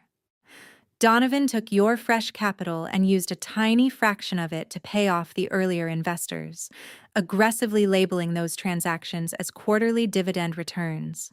He did this to create the absolute illusion of a thriving, highly profitable enterprise, so you would open your checkbooks even wider. But the vast majority of your money never went into real estate. It was systematically laundered through 3 different domestic shell companies before being wired directly into hidden offshore accounts in the Cayman Islands. I clicked the remote one final time. A giant, highly magnified bank statement appeared on the screen, displaying the primary operating account for Donovan's $30 million corporate fund, completely unredacted for every horrified person in the room to see. As of 8 o'clock this morning, I announced, my voice dropping to a harsh, unforgiving register, The primary corporate account for this entire real estate empire holds exactly $12.40. A woman in the second row let out a sharp, genuine cry of profound distress. A heavy crystal champagne flute slipped from an older gentleman's trembling hand and shattered violently against the marble floor, the sharp, explosive noise echoing through the frozen, disbelieving crowd. Over $5 million of your personal retirement funds, your children's college savings, and your investment capital have been completely wiped out, I said, staring directly at Harrison Caldwell, my father's wealthiest and most trusted golf partner. Donovan did not build luxury properties. He used your millions to lease sports cars under my husband's stolen identity. He used your millions to buy Morgan a closet full of designer dresses and fund her extravagant, exotic vacations. And most importantly, he used your life savings to aggressively pay off massive, crippling gambling debts at high-stakes underground casinos. For exactly 3 seconds, the ballroom remained frozen in a state of absolute, suspended disbelief. The elite guests stared at the $12.40 bank balance projected on the wall, their minds struggling to fully comprehend the staggering magnitude of the betrayal they had just witnessed. Then the polite society gala completely and utterly detonated. The shock morphed instantly into visceral, explosive rage. The polished veneer of the elite country club crowd vanished in a heartbeat, replaced by the raw, primal panic of people who had just realized their life savings had been systematically stolen directly in front of their faces. "Gimme my money back!" Harrison Caldwell roared, his face turning an angry, mottled purple as the veins bulged prominently in his neck. He shoved past a row of delicate gold chairs, pointing a shaking, furious finger directly at Donovan. "You stole $2 million from my family, you absolute parasite." The crowd surged forward like a breaking dam. Wealthy investors, distinguished doctors, and high-powered lawyers began screaming, their voices layering over one another in a chaotic, deafening symphony of unrestrained fury.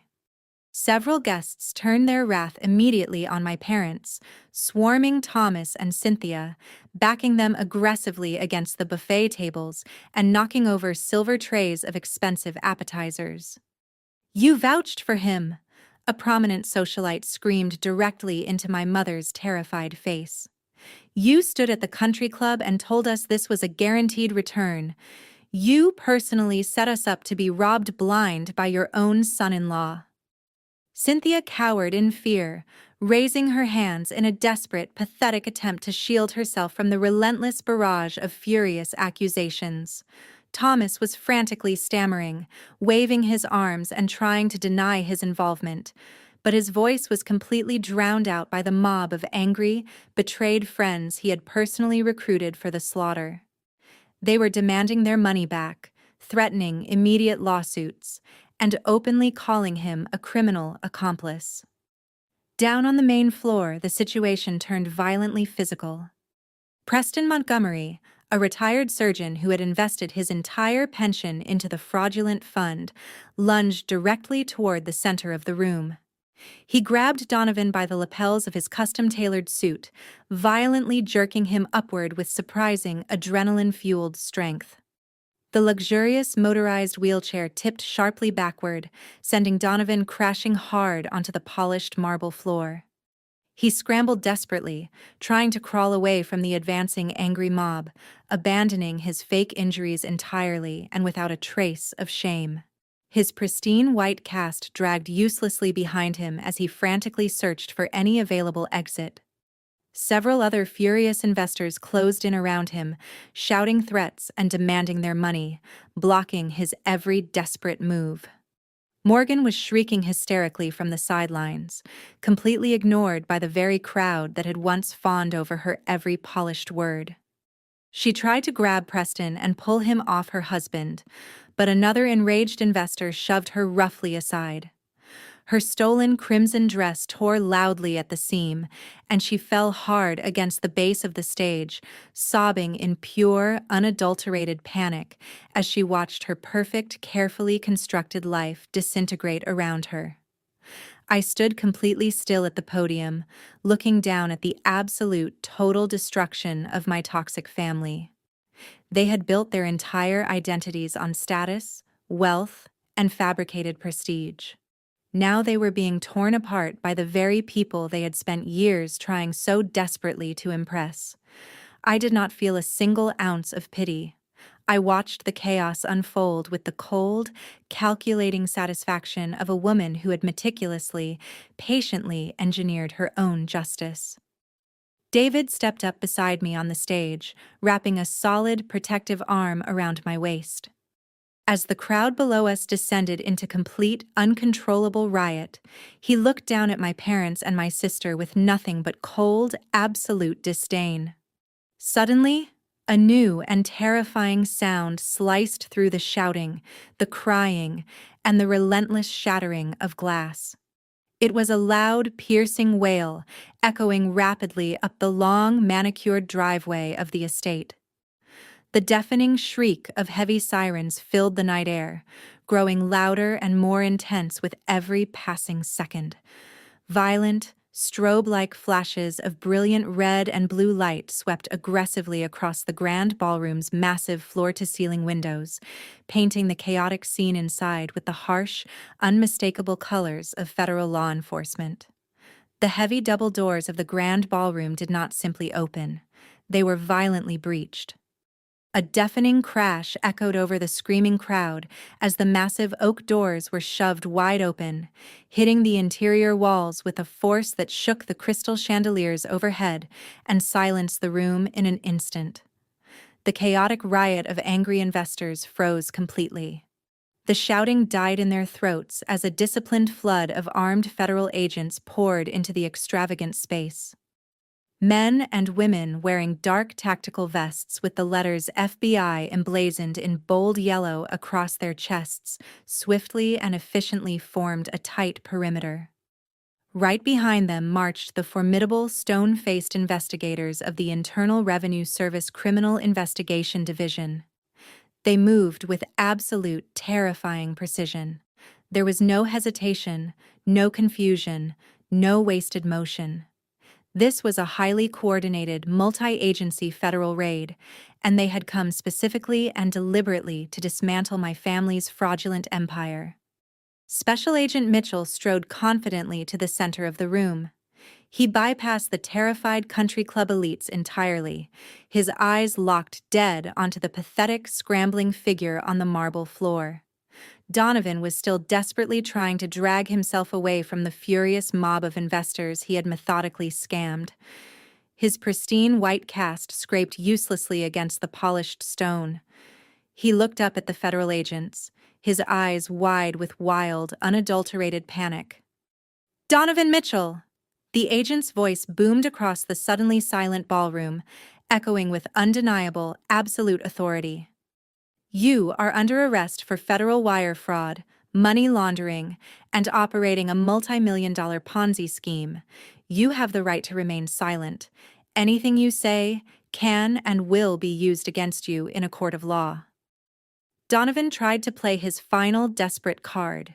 He raised his hands in mock surrender, his voice shaking as he pointed to his bandaged head and his leg. "Please, you do not understand," he stammered, sweating profusely under the harsh ballroom lights. "I am a victim here. I was in a horrific car accident. I am severely injured. You cannot do this to a disabled man. I need my wheelchair." Mitchell did not even blink. He gave a sharp, curt nod to two heavily built FBI agents standing nearby. They stepped forward, grabbed Donovan by his custom-tailored lapels, and hauled him roughly and unceremoniously to his feet. The sudden, forceful movement caused Donovan's supposedly shattered leg to slam hard against the marble floor. The fake plaster cast cracked loudly down the middle, crumbling away entirely to reveal a perfectly healthy, completely uninjured limb underneath. A collective gasp of absolute disgust rippled instantly through the watching crowd. The self-proclaimed billionaire visionary was nothing more than a cheap, cowardly con artist, right down to the last fraudulent detail. The agent spun Donovan around, yanking his arms aggressively behind his back. The sharp, metallic click of cold steel handcuffs snapping shut around his wrists echoed clearly through the ballroom. It was the most beautiful sound I had ever heard in my life. Donovan sagged heavily against the agents. All of the arrogant, boastful energy drained completely from his body as the crushing reality of a 15-year federal prison sentence crashed down upon him like a collapsing building. Watching her husband being hauled away like a common criminal, Morgan completely lost her mind. The carefully maintained illusion of her flawless high society life was disintegrating right before her eyes, piece by irretrievable piece. She scrambled up from the floor where she had fallen, her stolen crimson designer dress torn and ruined beyond recovery. Her perfectly styled hair was a chaotic, disheveled mess. She looked wildly around the room, her chest heaving, until her furious, red-rimmed eyes locked directly onto me, standing tall, composed, and completely untouched on the mahogany stage. "You did this!" Morgan shrieked, her voice tearing at the seams, sounding entirely unhinged. She pointed a violently shaking finger at me, her face contorted into a mask of pure, venomous hatred. "You ruined everything, you jealous, spiteful. You destroyed this family because you could not stand to see me succeed. You set us up." She lunged forward, intending to charge the stage and attack me directly, but she did not even make it 2 full steps. A female FBI agent expertly intercepted her, grabbing Morgan's arm and twisting it sharply behind her back with practiced, efficient authority. Morgan let out a shocked, indignant yelp, struggling violently against the agent's iron grip, thrashing her body desperately from side to side in a pathetic, undignified tantrum. "Let go of me!" Morgan screamed, kicking her expensive heels viciously against the agent's shins. "Do you know who I am? I am a victim. She is the one you should be arresting. She is a liar." "Morgan, you are under arrest," the female agent stated coldly, effortlessly pinning Morgan's other arm and snapping a second pair of handcuffs securely onto her wrists. "You are being charged with conspiracy to commit federal fraud, medical identity theft, and grand insurance fraud. You have the right to an attorney." Morgan stopped thrashing. The words medical identity theft hit her like a physical blow to the stomach. She looked up at me, her mascara running down her cheeks in dark, ruined streaks. The arrogant golden child who had spent her entire privileged life stealing what rightfully belonged to others was finally, irrevocably realizing that there was no mother, no father, and no amount of charm or social status that could save her from federal prosecution. She sobbed hysterically as the agents dragged her forcefully out of the ballroom, her broken cries echoing down the long, luxurious hallway until she was shoved unceremoniously into the back of a waiting squad car outside. From my vantage point on the stage, I shifted my gaze slowly and deliberately to my parents. Thomas and Cynthia were standing near the grand buffet tables, completely paralyzed by a profound, agonizing terror. The wealthy, influential friends they had spent decades meticulously cultivating and trying so desperately to impress had entirely abandoned them, backing steadily away as if my parents were carrying a highly contagious and dangerous disease. No one wanted to be associated, even remotely, with the knowing facilitators of a federal Ponzi scheme. But the nightmare for Thomas and Cynthia was only just beginning. The Internal Revenue Service does not merely arrest criminals, they dismantle empires. Scores of federal inspectors began fanning out systematically across the sprawling mansion. They carried thick stacks of barcode stickers and heavy cardboard evidence boxes. I watched as an IRS agent walked calmly past my trembling mother and slapped a bright red seizure notice directly onto a priceless antique vase sitting on an entryway pedestal. Other agents were already moving efficiently into the private home offices, confiscating hard drives, sealing financial filing cabinets, and carefully cataloging the expensive artwork hanging on the walls. Special Agent Mitchell walked over to where my father was standing. Thomas was physically shaking, his face pale and glistening with a cold, clammy sweat. Mitchell pulled a thick, heavily stamped legal document from his tactical vest and pressed it firmly against my father's chest. "Thomas," Mitchell said, his voice entirely and deliberately devoid of any sympathy, "you are being served with a federal asset forfeiture order. We have probable cause to believe that this estate, the vehicles in your driveway, and the luxury assets within these walls were either funded by illicit money or directly used to facilitate federal wire fraud. Everything here is now the property of the United States government. You and your wife have exactly 1 hour to pack a single bag of basic necessities and vacate the premises immediately." Cynthia let out a broken, agonizing wail. She collapsed onto her knees right there on the polished marble floor, burying her face in her trembling hands. The massive, beautiful mansion she had used as a weapon to belittle me, the wealth she had wielded so deliberately to make me feel small and insignificant, was being stripped away from her in a matter of seconds. Thomas stood absolutely still, staring blankly at the federal seizure order in his trembling hands, watching the relentless flashing of red and blue lights paint his thoroughly ruined kingdom. The wheels of federal justice turn slowly, but they grind with absolute, merciless, unwavering precision. Over the next 3 months, the glamorous, chaotic spectacle of that charity gala faded steadily into the cold, sterile reality of federal courtrooms and grand jury indictments. The multi-million-dollar facade my family had spent years meticulously and fraudulently constructing was systematically and thoroughly dismantled under the blinding fluorescent lights of the justice system. Donovan hired a slick, aggressive defense attorney, using a small fraction of the funds he had managed to conceal domestically, desperately attempting to spin a last-ditch narrative of unfortunate business miscalculations and poor financial judgment. He sat at the defense table in a standard-issue orange jumpsuit, looking entirely stripped of the arrogant, room-commanding charisma that had once defined his every entrance. He was no longer a billionaire visionary. He was just another desperate, hollow con artist trying to charm his way out of a cage he had spent years building for himself.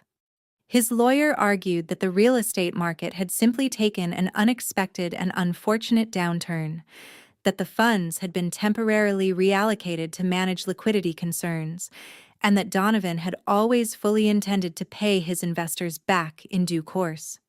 It was a pathetic, utterly transparent attempt to rebrand a massive, multi-million-dollar Ponzi scheme as nothing more than a simple breach of fiduciary duty. But they severely, catastrophically underestimated the opponent sitting calmly on the other side of the courtroom. I did not just hand the federal prosecutors a basic spreadsheet. I handed them a masterpiece of forensic accounting, a comprehensive, airtight financial dossier that left absolutely no room for interpretation, doubt, or escape. I took the witness stand and systematically, methodically destroyed every single lie Donovan and his defense team attempted to construct. I walked the judge and the jury through the exact, undeniable digital footprint of his offshore wire transfers. I projected the detailed transaction maps showing precisely how investor capital from my parents' country club friends had bypassed commercial development accounts entirely, flowing straight and directly into paying off high-stakes gambling debts and luxury sports car leases. I provided undeniable, court-certified proof of the forged signatures, the fabricated corporate tax returns, and the network of dummy shell companies he had hidden behind for years. The financial dossier I had painstakingly built was absolutely bulletproof. By the time I stepped down from the witness stand, Donovan's defense attorney was completely silent, staring blankly down at his legal pad, fully understanding that his client was entirely, irredeemably indefensible. Morgan did not fare any better. She attempted a wildly different defense strategy, pivoting with desperate calculation. She tried to play the innocent, manipulated wife, a delicate, powerless woman caught in the crushing orbit of a controlling, abusive husband. She sat in the courtroom crying genuine tears this time, claiming Donovan was an abusive, domineering man who had forced her to participate in the medical identity theft and the insurance fraud. She told the judge she had no knowledge that any of the money was stolen and that she was merely following orders in a desperate attempt to protect her family from a dangerous man. Her performance might have worked on a sympathetic jury, if it were not for the audio recording. The federal prosecutor stood up quietly and played the digital audio file I had captured at the hospital and broadcast to the entirety of that doomed charity gala. Morgan's own vicious, arrogant voice echoed through the solemn, hushed courtroom, bragging openly about stealing my husband's social security number, calmly admitting to forging my electronic signature, and gleefully, almost joyfully threatening to send me to federal prison if I dared to report her crimes. The entire courtroom sat in stunned silence as she proudly claimed full ownership and direction of the massive, orchestrated fraud. The tears on her face dried instantly. Her defense attorney rubbed his temples in quiet, visible defeat. You cannot credibly play the helpless victim when the jury can hear your own voice, actively directing the blackmail operation with the confidence of someone who believed they would never be caught. The sentencing was swift, definitive, and profoundly, deeply satisfying. The federal judge, a no-nonsense woman who clearly held a deep personal contempt for white-collar predators who preyed on the trust of ordinary people, looked down at Donovan from her elevated bench with an expression of absolute, unwavering disdain. She did not mince words. She called his actions a predatory, calculated assault on the financial security and personal dignity of trusting citizens who had done nothing but believe in him. Donovan was sentenced to a mandatory minimum of 15 years in a federal penitentiary. Because the convictions included severe federal wire fraud and aggravated identity theft, there would be absolutely no possibility of early parole under any circumstances. He was also ordered to pay massive, lifelong financial restitution to every single victim he had defrauded, an obligation that would follow him far beyond any prison walls. Morgan stood before the judge next, trembling violently as the full, crushing reality of her own choices finally caught up with her after years of effortless, consequence-free cruelty. The judge reprimanded her sternly for her breathtaking sense of entitlement and her calculated, cold-blooded willingness to destroy her own sister's life, her own flesh and blood, simply to maintain a hollow facade of wealth and social superiority. Morgan was sentenced to 5 years in federal prison for conspiracy to commit wire fraud, medical identity theft, and grand insurance fraud.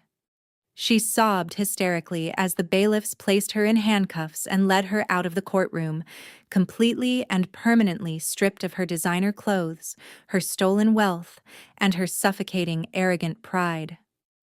While they were being processed into the federal prison system, the government agencies moved rapidly and efficiently to clean up the devastating wreckage they had left behind.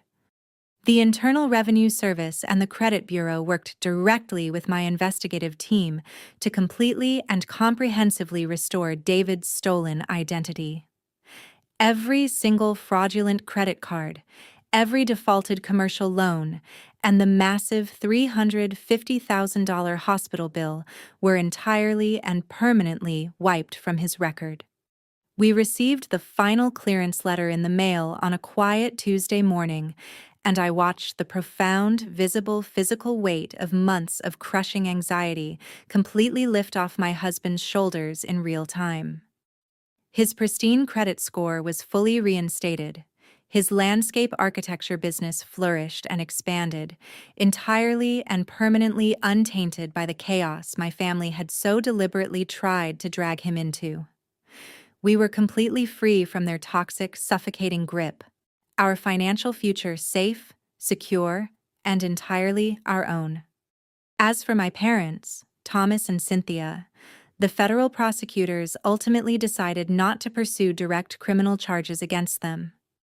The investigation formally proved they were legally classified as unwitting accomplices, essentially useful, greedy idiots who had been too thoroughly blinded by their own hunger for status and wealth to recognize that they were actively and enthusiastically recruiting victims for a Ponzi scheme. They had not personally forged the documents or initiated the offshore wire transfers. They walked out of the federal courthouse as technically free citizens, narrowly avoiding prison time by the slimmest possible margin.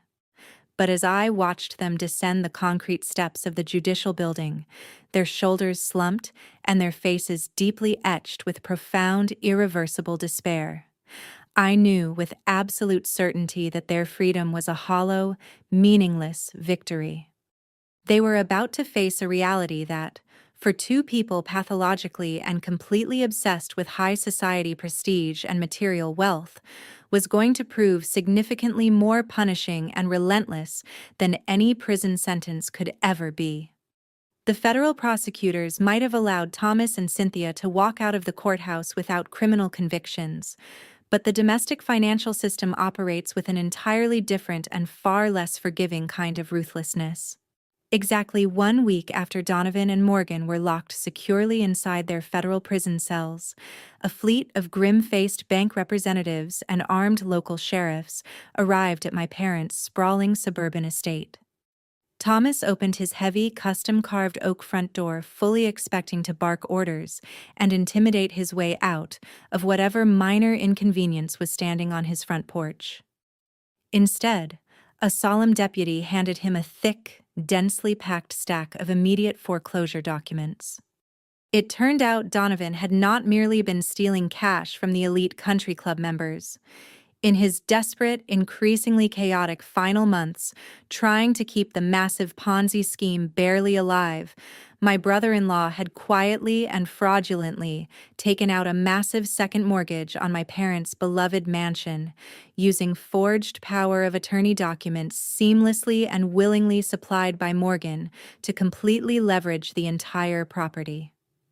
Because the commercial loan was deeply tied to the fraudulent enterprise and had been entirely defaulted upon, the bank took swift, absolute, and utterly merciless action. The estate my mother had proudly and relentlessly weaponized for decades to prove her superiority over everyone around her was seized immediately. They were given exactly 48 hours to gather whatever personal belongings the federal agents had not already confiscated during the initial raid. I took a deliberate detour past their neighborhood a few days later and watched from a careful, comfortable distance as Thomas and Cynthia carried cheap, flimsy cardboard boxes out to a rented moving van parked crookedly in the driveway. The perfectly manicured front lawn that David had once been relentlessly, cruelly mocked for maintaining was now littered with neon green eviction notices fluttering in the cold morning wind. The physical fortress of their arrogance was entirely, irrevocably gone. But the social destruction they were about to face was going to prove significantly more agonizing, more intimate, and more complete than the loss of any property. My parents had spent 30 grueling years meticulously cultivating their elite social status, sacrificing genuine relationships for appearances, and choosing prestige over love at every single crossroads. They worshipped their social standing, their golf handicaps, and their designer wardrobes far more than they had ever loved their own flesh and blood. Now that same high society turned on them with absolute, vicious, and entirely unforgiving fury. The wealthy friends Thomas and Cynthia had so eagerly and proudly recruited for Donovan's fraudulent real estate fund did not care in the slightest that my parents were technically classified as unwitting accomplices by the federal government. They only cared that their retirement millions, their children's college funds, their life savings, their futures, were gone. Civil lawsuits began raining down on Thomas and Cynthia like a relentless, suffocating monsoon from which there was no shelter and no escape. Harrison Caldwell, The man my father had played golf with reverently and religiously every single Sunday morning for over 2 decades, led the aggressive legal charge without hesitation or sentiment. He filed a massive civil liability suit against my parents, claiming gross negligence, breach of fiduciary duty, and active facilitation of fraud. Dozens of other furious, betrayed elite investors quickly followed suit, piling on astronomical legal claims that stacked up faster than any attorney could manage. Within a month, every single remaining bank account my parents had access to was completely frozen by civil court order. The prestigious, fiercely exclusive country club they had treated as their true sanctuary, their real home, their church, their entire social identity, held an emergency board meeting. They permanently revoked my parents' membership with a unanimous vote, leaving not a single dissenting voice. Security guards were explicitly and formally instructed to physically escort Thomas off the premises if he ever dared to show his face near the clubhouse again under any circumstances. The very women my mother used to host lavish, catered brunch parties for now actively crossed the street to avoid walking on the same sidewalk as her. My parents were absolute social pariahs, completely and utterly exiled from the only world that had ever held any genuine meaning or value to them. Stripped of their luxurious home, their stolen wealth, and their protective social armor, Thomas and Cynthia were violently and without ceremony shoved into a harsh, unforgiving reality they had spent their entire privileged lives openly mocking and looking down upon. With their accounts frozen solid and legal fees piling up relentlessly from the endless civil lawsuits, they had absolutely no financial safety net remaining. They were forcefully evicted from their temporary rental and had to move into a cramped, dilapidated one-bedroom apartment in a run-down, crime-ridden suburb far outside the city limits. The walls of their new home were paper-thin. The heating unit barely functioned, rattling and struggling through the cold nights. The shared parking lot was constantly littered with broken glass and overflowing garbage. For two people whose entire identities had revolved around luxury, superiority, and curated prestige, the psychological destruction was absolute, relentless, and without mercy. My mother, a woman who used to casually throw away expensive designer dresses after wearing them just once, now had to stand under the harsh fluorescent lights of a discount grocery store, carefully counting crumpled dollar bills with trembling fingers just to purchase basic canned goods for the week. The ultimate humiliation arrived a few weeks later. I heard through the grapevine of a mutual acquaintance that Cynthia had been spotted standing in a long, winding line at a local community food pantry. She was wearing an old, faded coat, trying desperately to hide her face behind a pair of deeply scratched sunglasses, praying with every fiber of her being that nobody would recognize her. But someone did. A former society friend drove slowly past the food pantry in a gleaming luxury SUV. The woman actively rolled down her tinted window just to stare at my mother with raw, undisguised contempt. A long, deliberate, withering look that communicated everything words could not. The utter crushing humiliation of being looked down upon by the exact people she had spent her entire life desperately trying to impress broke Cynthia completely. She collapsed right there on the dirty sidewalk, sobbing uncontrollably into her hands while indifferent strangers walked carefully around her. Thomas tried desperately to find employment to pay the mounting legal bills and keep the lights on in their terrible, freezing apartment.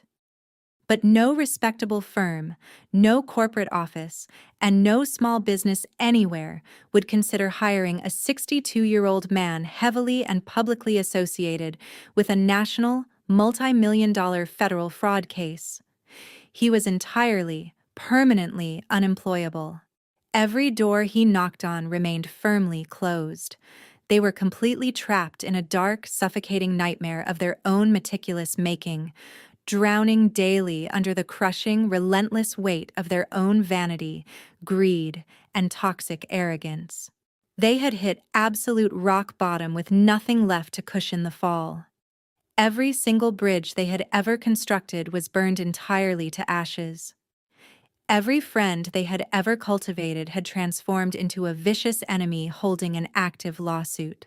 They were out of money, out of options, and completely, hollowly out of hope.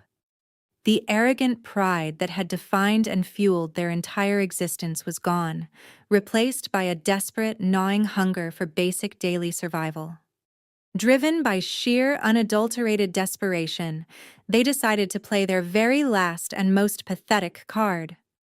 They managed to track down the forwarding address of my new residence through a chain of increasingly frantic inquiries.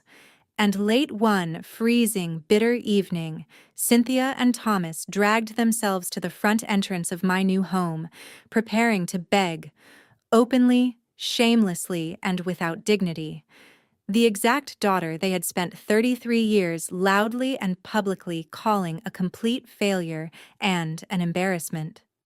The private elevator chimed softly as it reached the top floor of the most exclusive high-rise building in the downtown financial district. The polished steel doors slid open, revealing the private, secured foyer of my penthouse suite.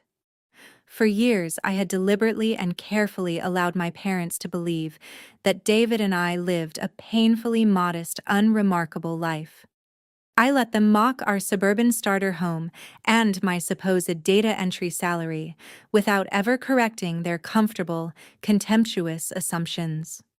I never bothered to mention the substantial corporate bonuses, the lucrative consulting contracts, or the high six-figure salary I commanded as a top-tier federal forensic auditor. I had invested my money quietly and deliberately, securing this multi-million-dollar penthouse under a private trust, a fortress built entirely on honest, disciplined, invisible labor. Now Thomas and Cynthia were standing in the gleaming marble hallway of my actual reality, looking completely, irreparably shattered. They wore cheap, mismatched layers to fight off the freezing winter wind, their faces hollowed out and aged dramatically by months of relentless stress and impending poverty. They stared at the towering, custom-designed mahogany double doors in front of them, the realization settling over them in slow, devastating waves. The daughter they had spent 3 full decades dismissing as a complete failure was actually vastly, immeasurably more successful than their fraudulent, imprisoned billionaire son-in-law had ever genuinely been. The heavy security bell echoed through the massive, open-concept living room of the penthouse. I did not rush to the door. I walked calmly and deliberately over to the digital security monitor mounted on the wall and studied the high-definition feed without any particular urgency. Cynthia was shivering visibly, clutching the thin collar of her coat, looking up at the camera lens with wide, wild, desperate eyes that bore almost no resemblance to the imperious, confident woman she had been barely 6 months ago. Thomas stood just behind her, his shoulders hunched and collapsed inward, completely stripped of the towering, room-filling arrogance that had defined his entire adult existence. I pressed the intercom button, my voice transmitting clearly and evenly through the secure outdoor speaker. "Yes?" I asked, my tone as flat and entirely unbothered as if I were addressing a random, mildly inconvenient door-to-door salesperson on an unremarkable afternoon. Hearing my voice, calm, composed, carrying not a single note of welcome or warmth, Cynthia completely broke down. She threw herself against the heavy wooden doors, sobbing hysterically, her knees buckling beneath her as she collapsed onto the polished marble floor of the foyer. "Lauren, please open the door," Cynthia wailed, her palms smacking flat and desperate against the thick, unyielding wood. "You have to save us. We have absolutely nowhere else to go. The banks took everything. The lawyers took the rest. Please help us pay off these civil lawsuits. We are your family, Lauren. We are your family." I did not unlock the deadbolt. I did not open the door even a single inch. I simply stood on the other side of the reinforced security barrier, with my arms crossed tightly over my chest, radiating an absolute, impenetrable coldness that no amount of desperate weeping could penetrate. I listened to my mother sobbing on the floor and felt absolutely nothing. No pity, no guilt, no lingering, misplaced sense of daughterly obligation to people who had never once treated me with the basic dignity that title should have demanded. You threw $5,000 in cash on my coffee table and told me to buy a cheap dress to make your fraudulent son-in-law look more credible, I said calmly, my voice slicing through the intercom speaker with quiet, lethal precision. You stood in the emergency room and demanded that I commit a federal felony to protect a drunk driver who had stolen my husband's entire identity. You told me that David's clean record did not matter because he just plants bushes for a living. You told me to shut my mouth and know my place. Thomas stepped closer to the camera, his face pale and deeply, visibly twisted with misery and need. We were wrong, Lauren, he pleaded, his voice cracking and collapsing into a thin, pathetic whine that bore no resemblance to the commanding baritone he had once used to dismiss and belittle me. We were so terribly, completely wrong about Donovan and Morgan. We were blinded by everything we wanted to believe. But we are begging you now. You clearly have the means. You live in a penthouse. You can afford to hire a legal team to get these investors off our backs entirely. If you do not write a check to settle these debts, we are going to end up sleeping on the streets with nothing. I took a slow, unhurried sip of the sparkling water I had brought with me to the monitor. I let them sit in the agonizing, suffocating silence for a full, deliberate minute, letting the absolute futility of their begging sink deep and permanently into their bones. They were not apologizing for decades of emotional abuse and deliberate cruelty. They were not apologizing for a lifetime of prioritizing Morgan's comfort over my basic dignity. They were only apologizing because their golden ticket had turned out to be a sophisticated counterfeit, and they desperately, urgently needed a new host to attach themselves to and drain. I looked at the security feed, watching the two people who had devoted their entire lives to tearing me down now groveling on their hands and knees outside the fortress they never knew existed. You spent your entire lives worshiping money and social status above everything else, above honesty, above decency, above your own children, I told them, my voice smooth and entirely unforgiving. You happily and enthusiastically fed your own lifelong friends to a financial predator just so you could brag at the country club about your billionaire son-in-law. You chose your side deliberately and with full awareness. You chose your golden child. Now you get to live with the precise, exact consequences of those choices. Cynthia began pounding her fists against the door again, leaving desperate, smeared handprints across the polished wood. Lauren, you cannot do this to your own mother and father, she screamed, her voice raw and broken and entirely unrecognizable. It is selfish. It is unbelievably, monstrously selfish to hoard all this wealth while your own parents are starving and homeless. You have a moral obligation to sacrifice for us. We gave you life.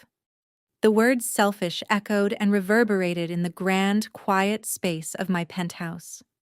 It was the exact same word they had weaponized against me my entire life with practiced, effortless precision. Every time I set a boundary, every time I refused to hand over my hard-earned savings to fund Morgan's extravagant, consequence-free lifestyle, every time I declined to shrink myself further to maintain their comfort. They called me selfish. They always demanded I sacrifice my own well-being, my own future, my own peace, to maintain their fragile, toxic illusion of a perfect, enviable family. I leaned directly and deliberately into the intercom microphone, my expression hardening into absolute, immovable stone. You always told me not to be selfish, I said, my voice dropping to a harsh, icy whisper that commanded their total and complete attention. You always told me I needed to know how to sacrifice myself for the sake of the family reputation and the family name. I paused, letting the silence stretch just long enough for their hearts to pound, with the first trembling wave of terrible, dawning realization. I am doing exactly what you taught me. I am sacrificing the two of you, fully, completely, and without apology, to protect the perfectly clean, entirely untouchable reputation and future of David and myself. I kept my finger firmly and steadily pressed against the intercom button, ensuring the high-definition audio captured every single syllable of my final statement to the people who had brought me into this world, only to treat me as a disposable, endlessly exploitable asset for 3 decades.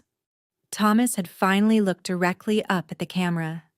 His eyes were completely hollowed out, entirely devoid of the arrogant, pompous country club pride that had defined and animated his entire existence. He looked like a broken, diminished old man who had bet his entire life on a losing hand and had only now, at the very end, fully understood what he had wagered and lost.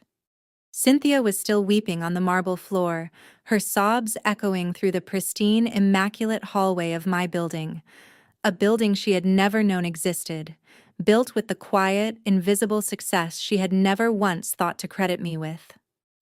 You spent the last 5 years telling absolutely everyone who would listen how incredibly, extraordinarily proud you were of your billionaire son-in-law, I said, my voice resonating with absolute lethal finality through the speaker. You worshipped the ground he walked on without question or scrutiny.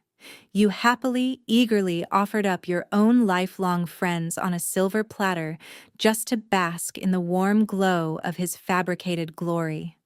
You looked at my honest, hard-working, genuinely decent husband and dismissed him as a glorified lawn boy who wasn't worth your consideration. I paused one final deliberate time. Well, your billionaire is currently sitting in a federal penitentiary wearing a standard-issue orange jumpsuit, counting the first days of a 15-year sentence. If you need money to pay off your mounting civil lawsuits, I strongly suggest you visit him during designated visiting hours and ask him for a loan. Do not ever come to my home again. Do not ever call my phone again. Do not ever insert yourselves into our lives again. Before Thomas could even open his mouth to utter another pathetic, hollow, desperate excuse, I pulled my finger deliberately and cleanly away from the console. I pressed the bright red disconnect button without hesitation. The audio feed cut off instantly with a sharp, definitive click. The same kind of clean, final sound that had punctuated so many important moments of this long, extraordinary chapter of my life. The agonizing sound of my mother's weeping and my father's desperate, broken pleading vanished entirely, replaced by the profound, warm, absolute silence of my secure, multi-million-dollar penthouse. I stood there for a still, quiet moment, simply breathing in the peace of it. I watched the video monitor for a few more seconds without urgency or emotion. Thomas slowly reached down and helped Cynthia unsteadily to her feet. They looked at the heavy mahogany doors one final, long time. 2 people staring at a chapter that had permanently and irrevocably closed, before turning and shuffling back toward the elevator, completely, utterly defeated. They were finally gone, banished back to the miserable, impoverished reality they had so painstakingly and unknowingly engineered for themselves over the course of a lifetime of bad choices and worse values. I turned my back on the security screen and walked away from the foyer without looking back. My footsteps echoed softly against the imported hardwood floors as I made my way back into the sprawling, open-concept living room. The ambient lighting was dim and warm and golden, a stark, beautiful contrast to the cold, harsh fluorescent lights of the hospital hallway where this entire nightmare had first begun, what felt like a lifetime ago. David was standing by the massive kitchen island. He had taken off his suit jacket and rolled up his sleeves, looking completely relaxed and entirely, genuinely at peace. The peace of a man who had been dragged through something terrible and had come out the other side with his integrity perfectly intact. He was smiling warmly as he carefully, deliberately, poured a vintage red wine into two large crystal glasses. It was a quiet, intimate, entirely unhurried moment of celebration between a husband and wife who had weathered a massive, dangerous storm together and emerged from it completely, permanently unscathed. I walked over to him and he handed me a glass without a word. He did not ask what they had said. He did not ask whether I felt any guilt or lingering doubt about my decision. He already knew the answers to both questions, and he had known them long before I did. He wrapped his strong, steady, comforting arm around my shoulders, and together we walked slowly over to the massive floor-to-ceiling windows that stretched across the entire length of the penthouse. We stood shoulder to shoulder, sipping our wine in companionable, comfortable silence, and looking out over the breathtaking panoramic view of the city skyline stretching endlessly before us. The towering skyscrapers glittered like scattered diamonds against the pitch-black night sky. Millions of lights stretched out for miles in every direction, representing millions of lives, millions of stories, and millions of individual choices made in private moments that shaped everything that followed. Down there, somewhere in the cold and the dark, my parents were driving back to a freezing, dilapidated apartment with no future and no hope, and no one left who owed them anything. Up here, in the warm, secure, hard-earned fortress we had built entirely through our own honest labor and quiet determination, we had everything we could ever possibly need or want. I took a slow, deep, deliberate breath, feeling the absolute weight of 33 years completely and finally lift off my chest, not in a dramatic rush, but in a long, clean, quiet exhale. I had spent my entire childhood desperately trying to earn the love and approval of people who were fundamentally, constitutionally incapable of giving it. I had allowed them to gaslight me, belittle me, and treat me as a second-class citizen within my own family for far too long, absorbing damage I never deserved and apologizing for things that were never my fault. But the moment they reached across the line and tried to drag my husband into their fraudulent criminal schemes, the moment they attempted to make his life and identity a casualty of their greed, they crossed a boundary they could not have known they were crossing. They had chosen, without knowing it, to attack the one thing I was perfectly, professionally, and completely equipped to defend. Society tells us, constantly and insistently, that family is everything. We are conditioned from childhood to believe that blood obligations demand infinite forgiveness, infinite patience, and infinite sacrifice. That no matter what is done to us, the shared fact of a genetic connection obligates us to absorb it, excuse it, and return for more. We are told to turn a blind eye to toxic behavior simply because the people causing the damage happen to share our last name, but the truth is entirely and fundamentally different. Justice does not simply and naturally arrive for those who suffer silently under the crushing, unacknowledged weight of family abuse. The universe does not hand out karma to toxic parents or manipulative siblings simply because they vaguely, theoretically, deserve it. Sometimes you have to take absolute, deliberate control of the narrative yourself. You have to stop waiting, stop crying, stand up straight, and design your own justice with cold precision and unwavering patience. You have to face the people who have abused you with a clear head, a documented record, and a relentless, unshakable determination to protect your own peace and the people you genuinely love. And sometimes, you simply need to lay out a stack of undeniable, bulletproof financial records and allow the federal government to do the heavy, satisfying lifting on your behalf. My name is Lauren, and I did not merely survive my toxic family. I completely, methodically, and permanently dismantled them. Thank you for listening to my story. If you have ever had to cut ties with abusive relatives or protect yourself and those you love from the very people who were supposed to love you unconditionally, I would love to hear your thoughts in the comments below. Hit the like button and subscribe for more stories of survival, resilience, and the kind of justice that, when it finally arrives, makes the long wait feel entirely worthwhile. Remember, you do not owe your peace to anyone who thrives on your destruction. The most profound and enduring lesson I took from this entire extraordinary ordeal is that shared DNA does not grant anyone a free pass to destroy your peace, exploit your resources, or treat your existence as a disposable asset.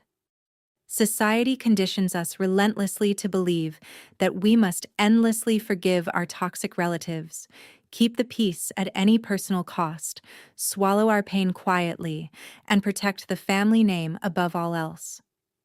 But tolerating abuse is never an act of love. It is a profound and ongoing betrayal of your own self-worth and your own future. My parents and my sister genuinely, unquestioningly believed that their bloodline entitled them to my husband's identity, our financial ruin, and my absolute, unquestioning loyalty regardless of how they treated us. They were categorically, completely wrong. They called me selfish for refusing to drown alongside them while they burned everything down. But I learned, the hard, slow, painful way, that walking away from a burning building is not an act of selfishness. It is basic, necessary survival. True family is built on mutual respect, unwavering support through genuine difficulty, and honest, unconditional love. If the people who are supposed to be your greatest protectors become the very predators you most urgently need protection from, you have every absolute, unqualified right to lock your door, turn away, and never look back, without guilt or apology. Justice rarely falls from the sky fully formed and ready to deliver itself. You cannot afford to simply wait for karma to magically balance the scales when you are dealing with calculating, manipulative people who have no intention of stopping. Sometimes you have to engineer your own justice with patience, precision, and an unshakable commitment to the truth. You have to keep a perfectly cold head, gather your undeniable evidence methodically, set boundaries that cannot be negotiated away, and let the harsh, documented truth do the heaviest lifting for you. You owe absolutely nothing, not your savings, not your silence, not your peace, to people who treat your very existence as a resource to be exploited for their own selfish, relentless gain. Protect your peace fiercely, deliberately, and without apology. If you are currently navigating life with toxic family members who drain your energy, disrespect your boundaries, and exploit your goodwill, I want you to know that choosing yourself is not a failure. It is the most powerful, most loving decision you can make. Share your own experiences with setting family boundaries in the comments below. Hit that like button and subscribe for more empowering stories of survival, strength, and the most satisfying kind of justice.